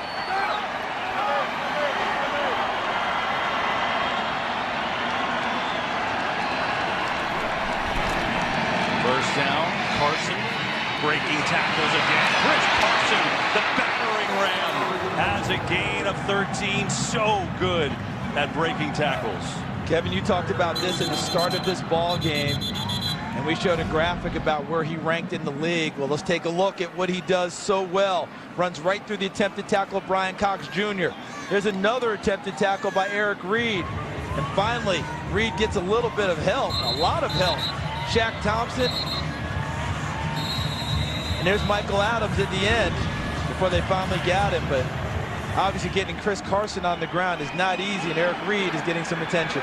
For Sean Golden, that's him, number 28, the rookie from Tennessee. Third-round draft pick is in because Reed just went off with an apparent injury. Alex Wilson with a completion, but that's not going to go very far as it was caught by Dixon. Game break time. Let's check in with Carissa Thompson. Thanks, Kevin. Patriots-Jets tied at 13 when Tom Brady goes to work. Julian Edelman for this 21-yard score. Pats up 20-13 over the Jets, looking to avoid losing back-to-back games. Kevin? Carissa, thanks. Jets keeping it close with Josh McCown controls today. Last minute of play in the third quarter. Second down. Wilson to throw it. Baldwin makes the catch. Baldwin sprints out to the 45, where we've got a third and short coming up. Just the second catch of the day for Doug Baldwin.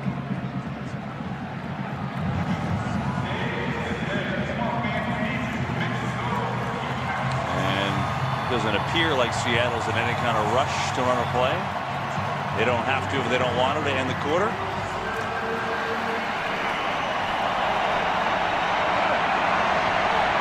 They line up on a 3rd and 2.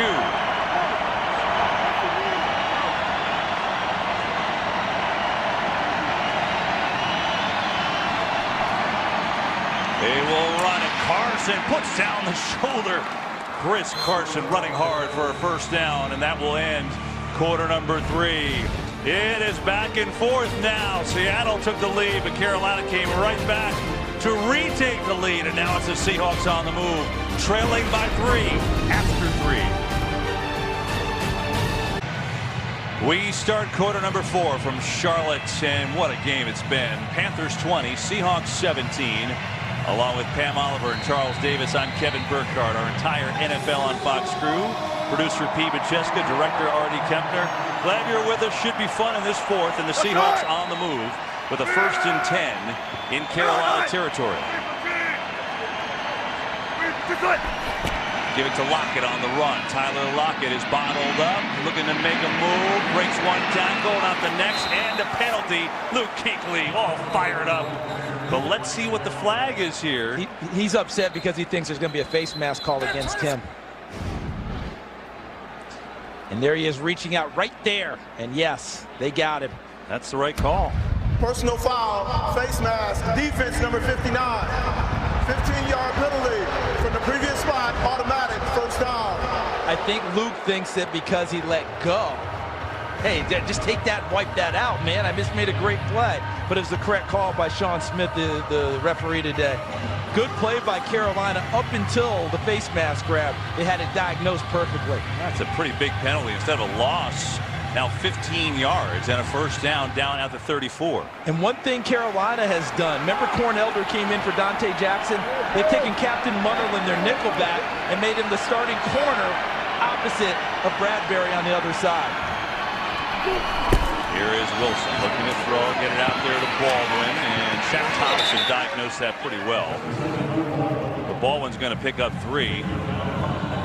Who is this supposed to go to, Kevin? Because watch out here with Moore. He steps back like he's supposed to receive the pass. Normally you have one receiver blocking, one catching the football. But Moore steps back like he's the primary and Baldwin's supposed to catch it. A miscommunication. By the looks of it, Moore had the wrong information.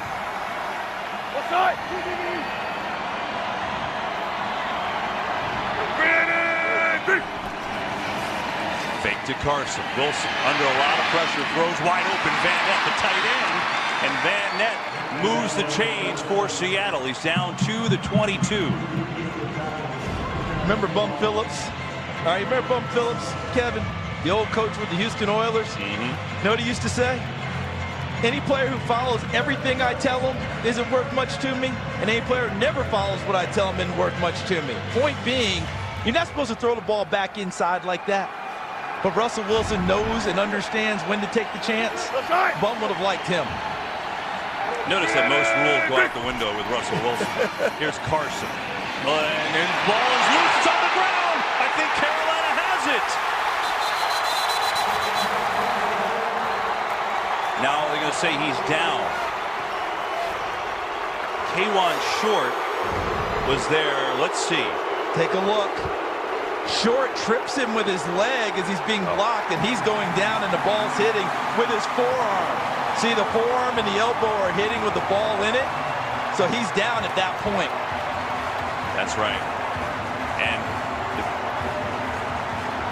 now the Carolina's offense has come on the field. They will take a look at this. We will too as we go to break.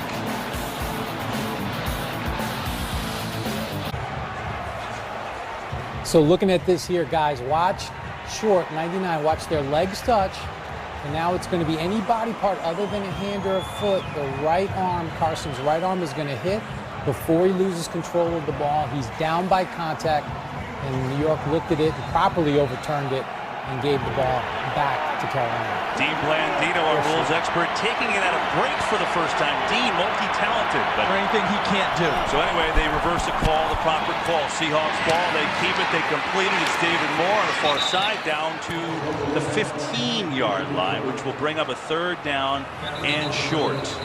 You see how injuries cause a chain reaction. Dante Jackson, the rookie out of LSU, has played so well this season. Gets hurt on the first offensive play. Hasn't been back since. Hurt a quad, as reported by Pam Oliver. He was replaced by Corn Elder, his backup out of Miami, who had a little bit of a rough day. And so they made a transition to Captain Munnerlyn. Normally their starting nickel is now playing their starting cornerback position, and they went right at him for that pass. Well, the time is stopped. Pete Carroll has... I haven't seen a timeout signal. Pete Carroll. Oh, I see. Well, someone from the chain gang got hit on the far side of the field. Right there as David Moore goes. See, he's trying to drop the chain and get out of the way. And David Moore ends up inadvertently knocking him over. Oh, goodness. Hope that he's going to be okay. Took quite the shot. Yeah, I was looking on the field. I couldn't figure it out, but... And those guys come out every week and do these games and hustle and work awfully hard. I hope he's able to bounce right up. So they'll replace him right now in a big down. 3rd and 3. Under 13 minutes to go. Seahawks down by 3. Mike Davis in the game out of the backfield.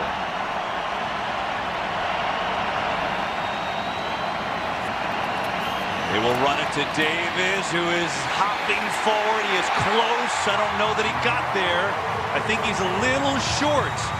And now decision time for Pete Carroll if he didn't get there. A lot of game left to play. But Pete Carroll's the type that if it's that close, he thinks he can go ahead and pick it up.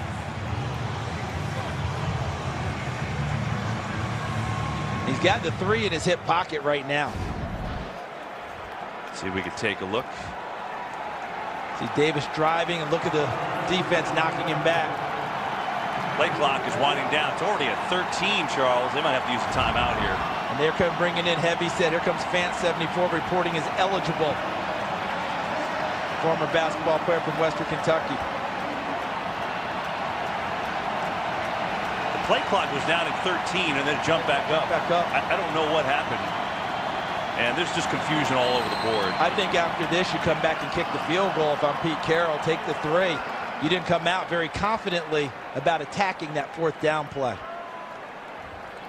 So Seattle calls their first time out of the half to figure out what they want to do on this 4th down.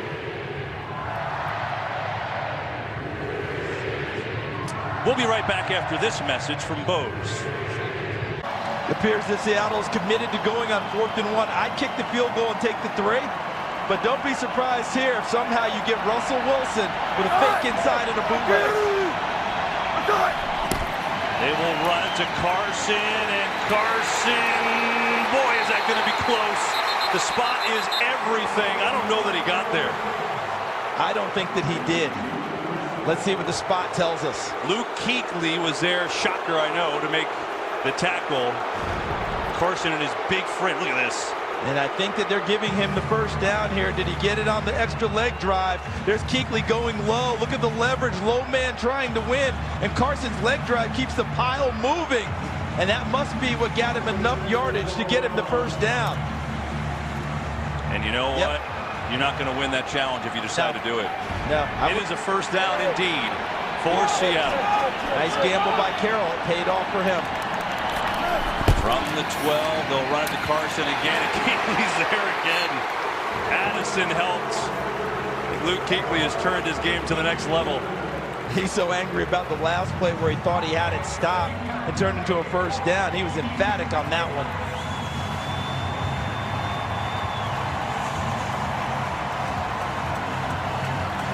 Ten tackles now for Luke Kuechly, the 11th play of the drive for the Seahawks. Will the 4th down gamble pay off for Pete Carroll?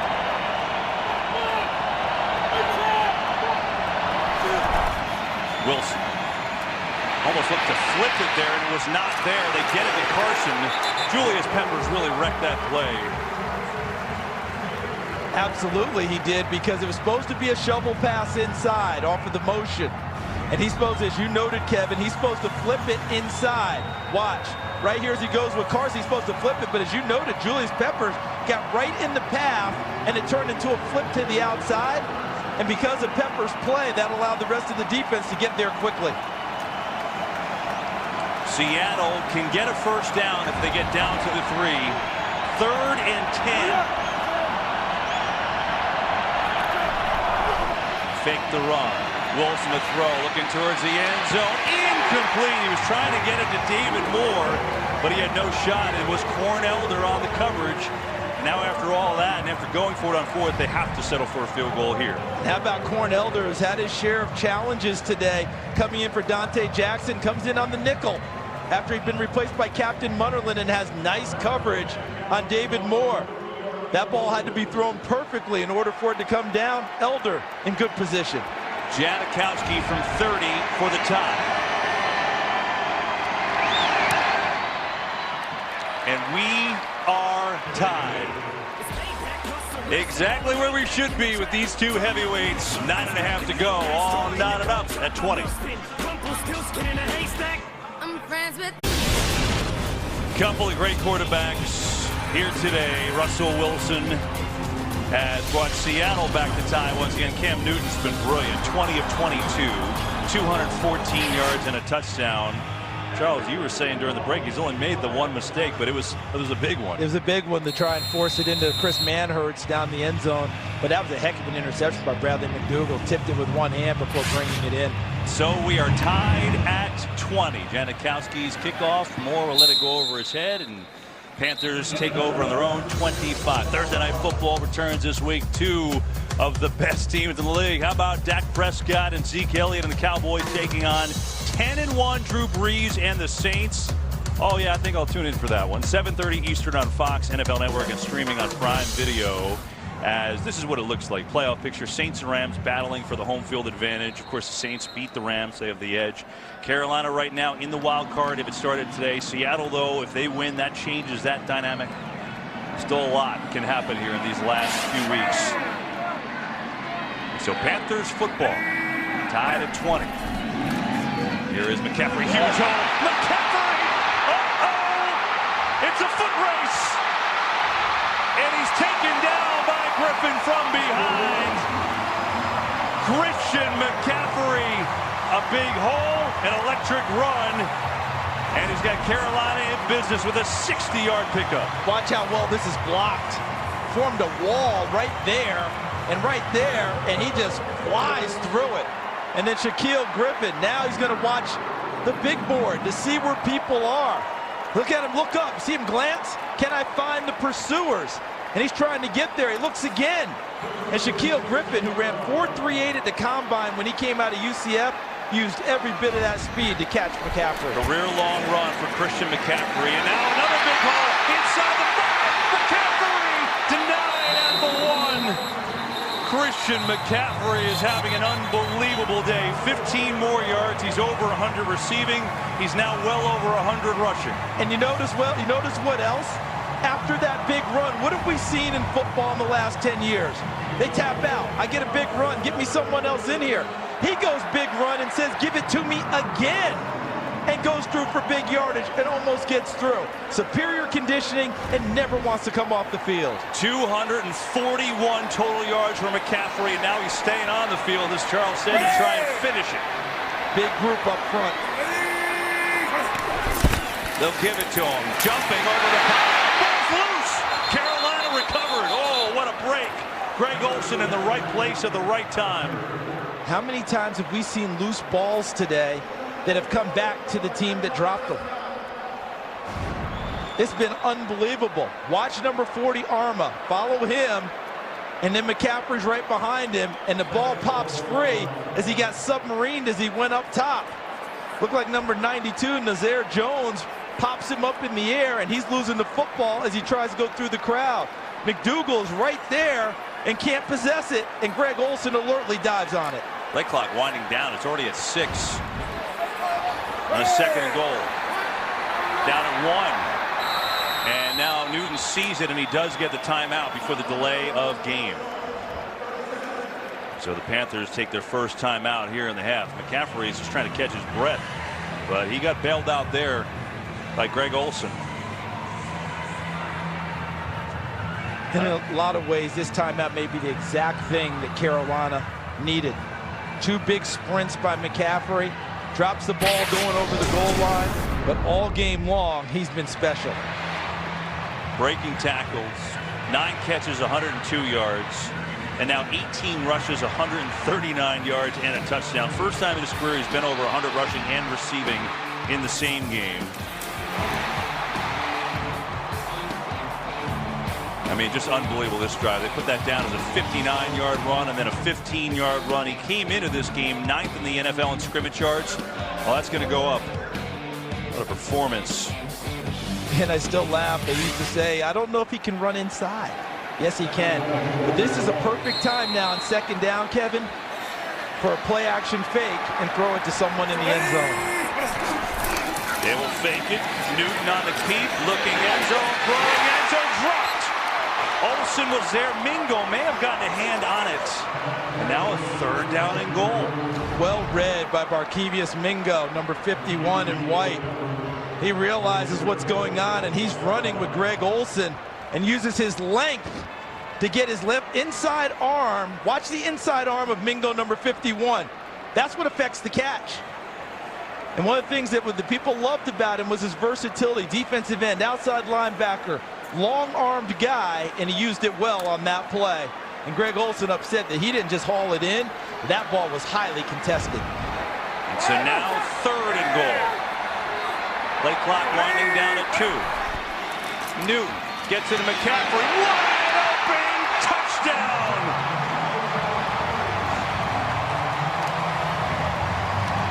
Well, he earned that one.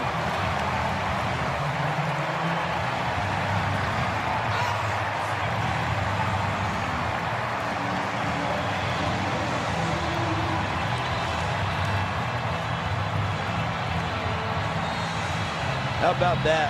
A baby and a football. That youngster will have a memory later on, and they'll be able to show him the tape.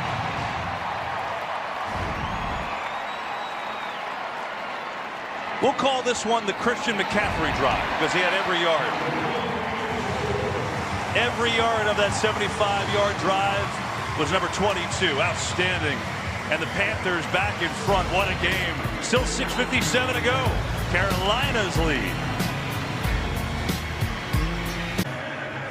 Christian McCaffrey trying to get every imaginable electrolyte possible because he never comes off the field. And he's got 243 yards. And look at the second half possessions for Carolina. Interception is starting, back-to-back touchdowns in the last drive. I think you noted it already, Kevin.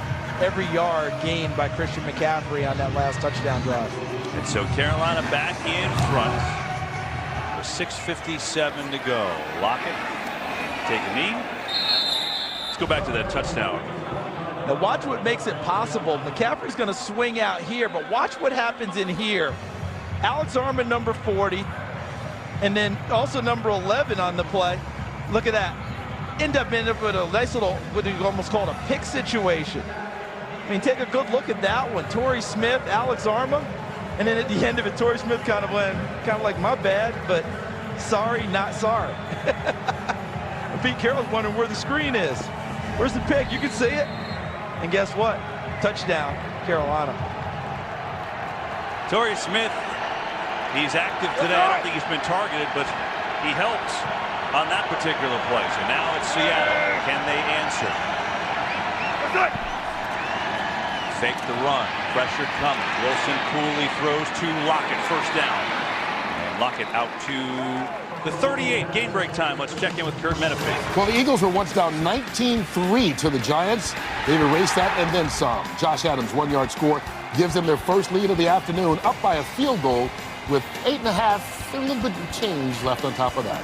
Kevin, Charles, and Pam. Wow, Kurt. Looking, Charles, you and I were talking. It's like time to say the Eagles' season officially over. They got a little life still. Long way to go in that game. Long way to go here. Over 6 minutes to play. 4-man rush. Wilson rolls out. Ed Dixon, the tight end, lowers his shoulder, and he is going to have a 9-yard gain. Of course, fond memories here. Played here for years. 5 of them, as a matter of fact. 4 of them, I should say. 2nd and 1.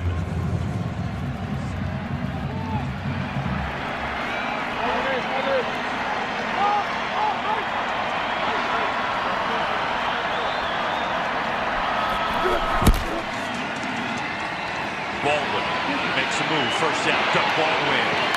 They get Baldwin involved. He's been quiet today. Had him on a touchdown earlier, but Wilson overthrew him. That is his 4th catch of the afternoon. And Doug Baldwin always talks about how his basketball background helps his route running. Look at that. And ends up running a crossover. That's all it is. If it had been a basketball play, he crosses over and goes to the basket and dunks. And look at Munnerlyn getting faked out. And look, coming from inside out, number 59, Luke Kuechly, a true sideline to sideline middle linebacker. Carson. And Carson is taken down. Eric Reed came in from the safety spot to make the tackle. He has linebacker size, safety agility, and watch Reed right here, number 25. Sees it, gets to the line of scrimmage, does an excellent job of not taking the full fake from Chris Carson. And look at that. Excellent job wrapping up his ankles and knocking him down. Carson loses 3.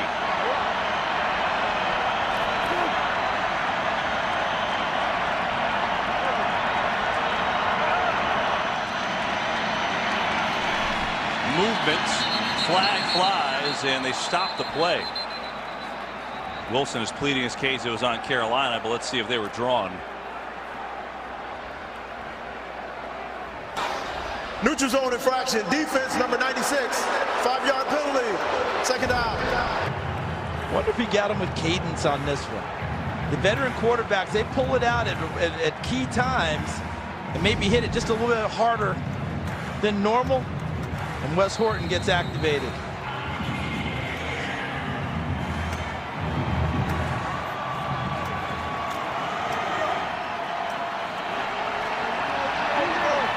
Ron Rivera pleading his case. That makes it 2nd and 8.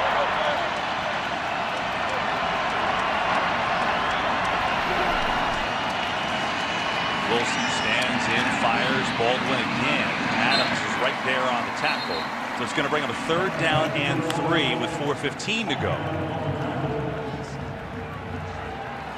Assuming at this point everything on a 4th down you have to go for, have right? to at this point, no question. So if you're thinking 2 downs, that means Seattle, who's a heavy run team, doesn't necessarily have to throw the ball here. Pretty good on 3rd down. A lot of those have been 3rd and long. This a 3rd and 3.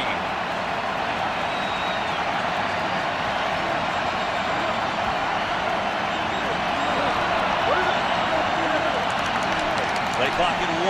They get it off. Blitz coming. Wilson sees it. Going to go far side of the field. Can't connect. He was going for Jaron Brown. Muddling on the coverage. Wilson had to unload it. And watch number 18, Jaron Brown. He's working with Munnerlin.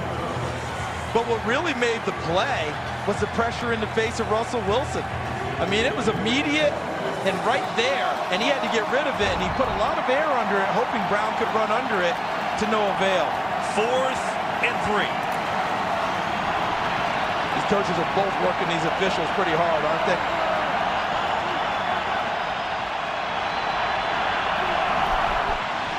Blitz picked up. Wilson going for it all. He's got it. More. Touchdown.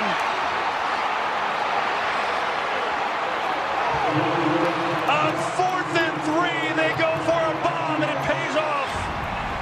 35 yards. The confidence it takes on 4th and 3 to throw the ball downfield. But this is a matchup that you knew that he liked. His big body receiver on the young corner Elder, who struggled throughout this game. Struggled so much they took him off the field and put him in their nickel defense instead of their starting defense after Dante Jackson's injury earlier in the game. And even fights through a little bit of a hold at the end to make that catch almost one-handed.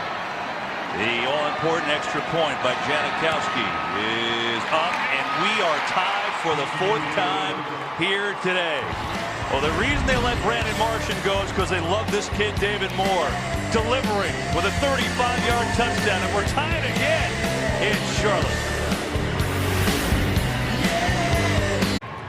Oh, this game's like a heavyweight fight. Seahawks second half possessions. Oh, they're doing some damage. They're moving the football. I don't know that you can have any more guts than what we just saw there on a 4th and 3, where potentially if you don't convert, you're going to lose the game, and you throw to the end zone, and it works. He liked his matchup, but as you said, the fortitude to go ahead and take that shot on 4th and 3. Wow. Kickoff is returnable, and Moore will return it up to the 15 and ducks out to the 21. So the recap in the second half, there's been 6 possessions, there's been 5 scores. The only non-score is right here when Newton went to the end zone, McDougal picked him off. Everything else has been a score of some sort. Lockett with a touchdown, a career high now for him, 8 touchdown catches. McCaffrey has been simply insane in this game. He's got 229 total yards. And Moore with the catch on 4th and 3.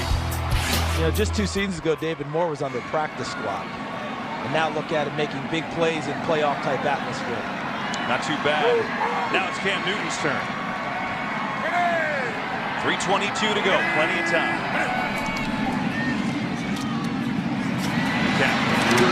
McCaffrey has out to a first down. Let's go down to the Pam Oliver. Pam. Well, as the defense took the field, I was standing close enough to hear defensive coordinator Ken Norton Jr. what he said to the defense. He said, remember, stay together, and it is all about the ball, a famous Seahawks mantra, as you guys know. Yes, it is. Number one on their list, as you know, Pam, it's all about the ball, meaning any opportunity to punch it free. Someone tackles a guy, the next guy goes for the football. By the way, 239 yards for McCaffrey. Made a mistake on the earlier one. Here's Newton back to throw, looking for Greg Olsen, incomplete. Bobby Wagner, good coverage, a little too far. Well, that is it, right? So I would add to that, though, it is all about the ball, but it's also about trying to slow down Christian McCaffrey. If you could somehow do that, that's what the Seattle D has done. They've had a good year despite being a lot of inexperience. But today, 443 yards. There's Ken Norton Jr., who Pam just referenced, back with Seattle after a stint as the Oakland Raiders defensive coordinator.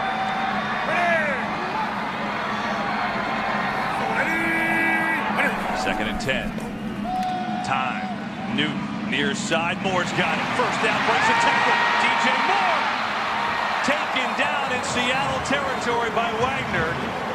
But a big play. He broke through Trey Flowers' tackle. He picks up 18. Really nice route. Look at him work on Trey Flowers. Sells him on the up move.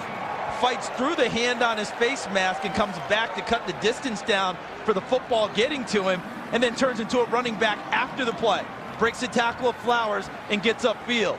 He may not have a PhD in route running yet, but he is in graduate school. And this young man is coming along fast. He stepped out of bounds there, and he did, so that's why they move it back where they did at the 49-yard line. Still a first down, 2:29 to go. Here is a fake to McCaffrey in the throw. Oh, what a catch! That was a rocket from Newton, and Moore, like glue, hauled it in for an 11-yard gain and a first down. Someone asked me the other day about who's the #1 receiver of the Carolina Panthers, and Devin Funchess has been that guy. But they did not draft DJ Moore to not be their #1 receiver. And that transition may be taking place in front of our eyes. 3 catches, 98 yards for Moore, and that will take us down to the 2-minute warning. This one going to the wire. Can McCaffrey and company pull it out, or will it be more Russell Wilson magic? 2 minutes to find out. This is what's at stake here for these two teams. Right now, the Panthers are in the playoffs. If they started today, the Seahawks with a win would jump them and have the tiebreaker. Huge. And so we're tied at 27, 2 minutes to go. And the Panthers are almost in field goal range for Graham Gano. They will keep it to Newton, and Cam Newton works his way down to the 37. In pregame warmups, Charles, Gano was good from 54 yards in this direction, and they're right about there right now. And you notice Seattle using a timeout, trying to conserve time for themselves in case they have to make a drive in order to try and either tie or win the game.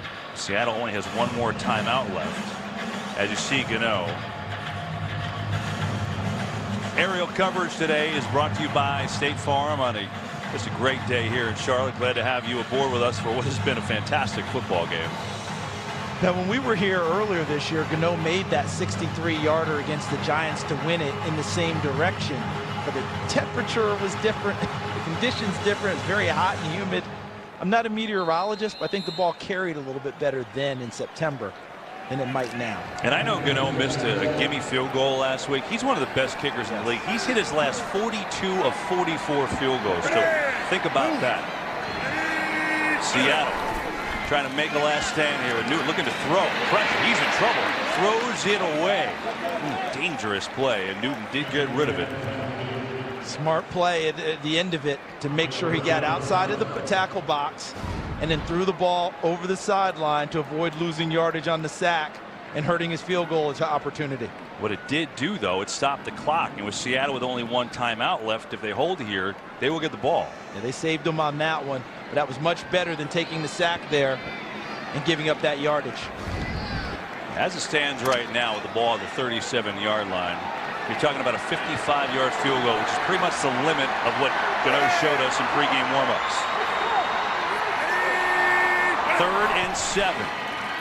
Newton with pressure, stands in, throws, and it's caught, which will certainly make it a more makeable field goal. It's not a first down. It was more. You're going to be about 3 yards shy. And now putting this at the 33, this would make it a 50-yard, about a 50-yard kick. And Seattle calls timeout. Sorry, Charles. Sorry about that, Kevin. That was a huge tackle by Trey Flowers. Because if he doesn't make that tackle there, you're really in prime field goal position because there was space to run. But putting him down there still makes it a long field goal attempt. Charles, they're going to spot the ball at the 34, so it'll be 52 yards, and we're going to look and see if they actually secured this catch. Right there is where Flowers makes the play, and we're seeing if the catch is secure. It's moving around, but did it stay in his arms? Take a look again.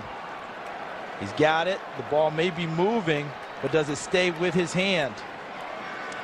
Whatever was determined on the field, I don't think you can overturn. Yeah, it's hard to see. This will be a 52-yard field goal try to give Carolina the lead with 1:45 to go. Graham Gano, good on all 3 from 50-plus this year. Snap and hold are good. The kick is up. It is no good! Graham Gano, so reliable, but he cannot connect. And now Seattle with 1:40 left and their chance to try and win it. That tackle, as you brought up, Charles, enormous. Keeps it a long field goal attempt. That play is not, he's not tackled at that spot. Gano's got a much easier opportunity, and this one just stays right on him. It doesn't hook back in. Field goal kickers from that side want to draw it back like a good golf shot. And in this case, that ball never drew for him. It stayed right outside the pipes. So now what a turn of events. Instead of a Carolina lead, Seattle with 1:40 to go, and they've got a guy in Sebastian Janikowski who could kick it far too. I mean, realistically, Seattle gets 20 yards and they're in field goal range. No timeouts left for the Seahawks.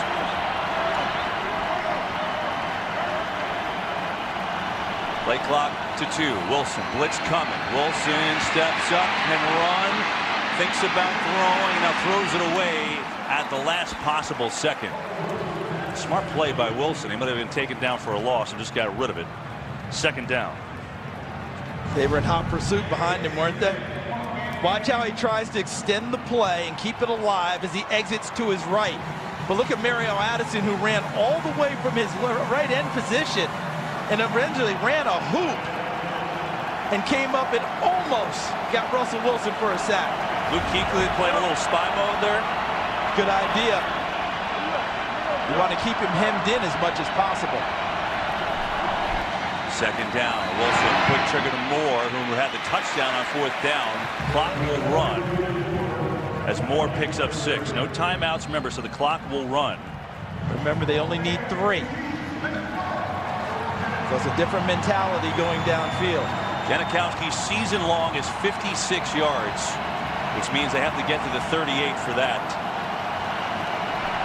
But even at his age, he's got a monster leg. Here's Wilson, pressure up the middle.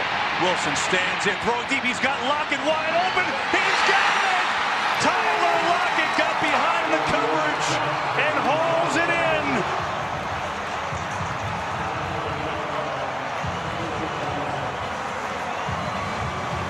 Russell Wilson is amazing. And remember the injury on the first play of the game, Kevin.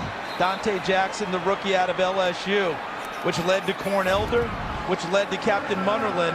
And look here. See, they just end up losing. Munnerlyn's going to end up getting the, being the picture. But he was coming over to try and help him because the play got extended because of the pass protection. There was so much extra time for a receiver to work his way deep. Lockett ran a short route and then worked his way deep and made sure he got himself open to give an opportunity to Russell Wilson. But give credit to that offensive line for extending the play themselves with pass protection.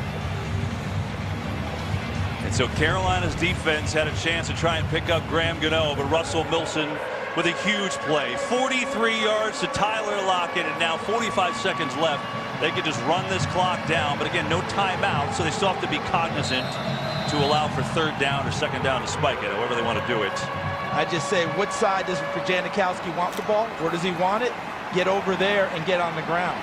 I don't risk anything else here. Right now, they won't even run it. They'll just take a knee, I think. That's what they'll do. And they'll let this clock run down. Although Carolina has a timeout, and they'll use their last one. So Seattle will do the same thing again.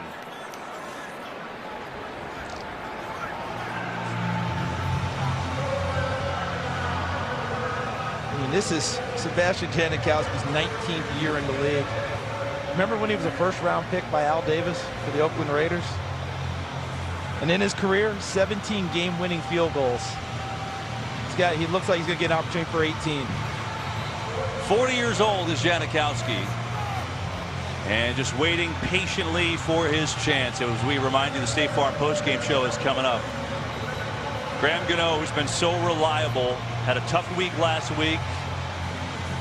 You know, partially contributed to that loss in Detroit, and now a 52-yarder, no gimme today, but still he missed, and that has allowed Seattle to put the ball where they are right now. Carolina can't stop the clock, so one more kneel down, they'll send the field goal unit out and try and win it. And that's where Seattle's philosophy of defending every blade of grass came into play with the tackle by Flowers in the open field.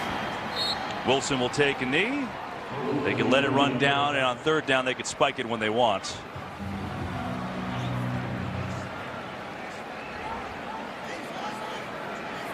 You notice Pete Carroll wanted to make sure that his offensive lineman had checked in as eligible so he doesn't draw a penalty here. Letting this tick down.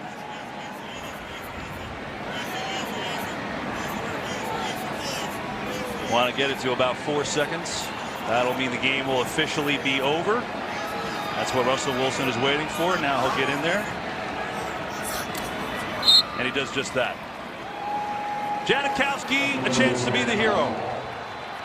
And give Seattle an enormous win in this playoff race.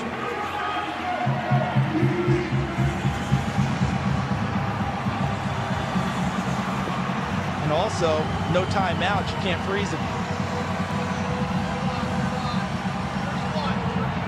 This will be a 31-yard field goal to win it for Seattle.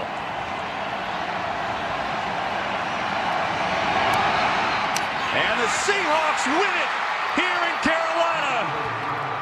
What a victory.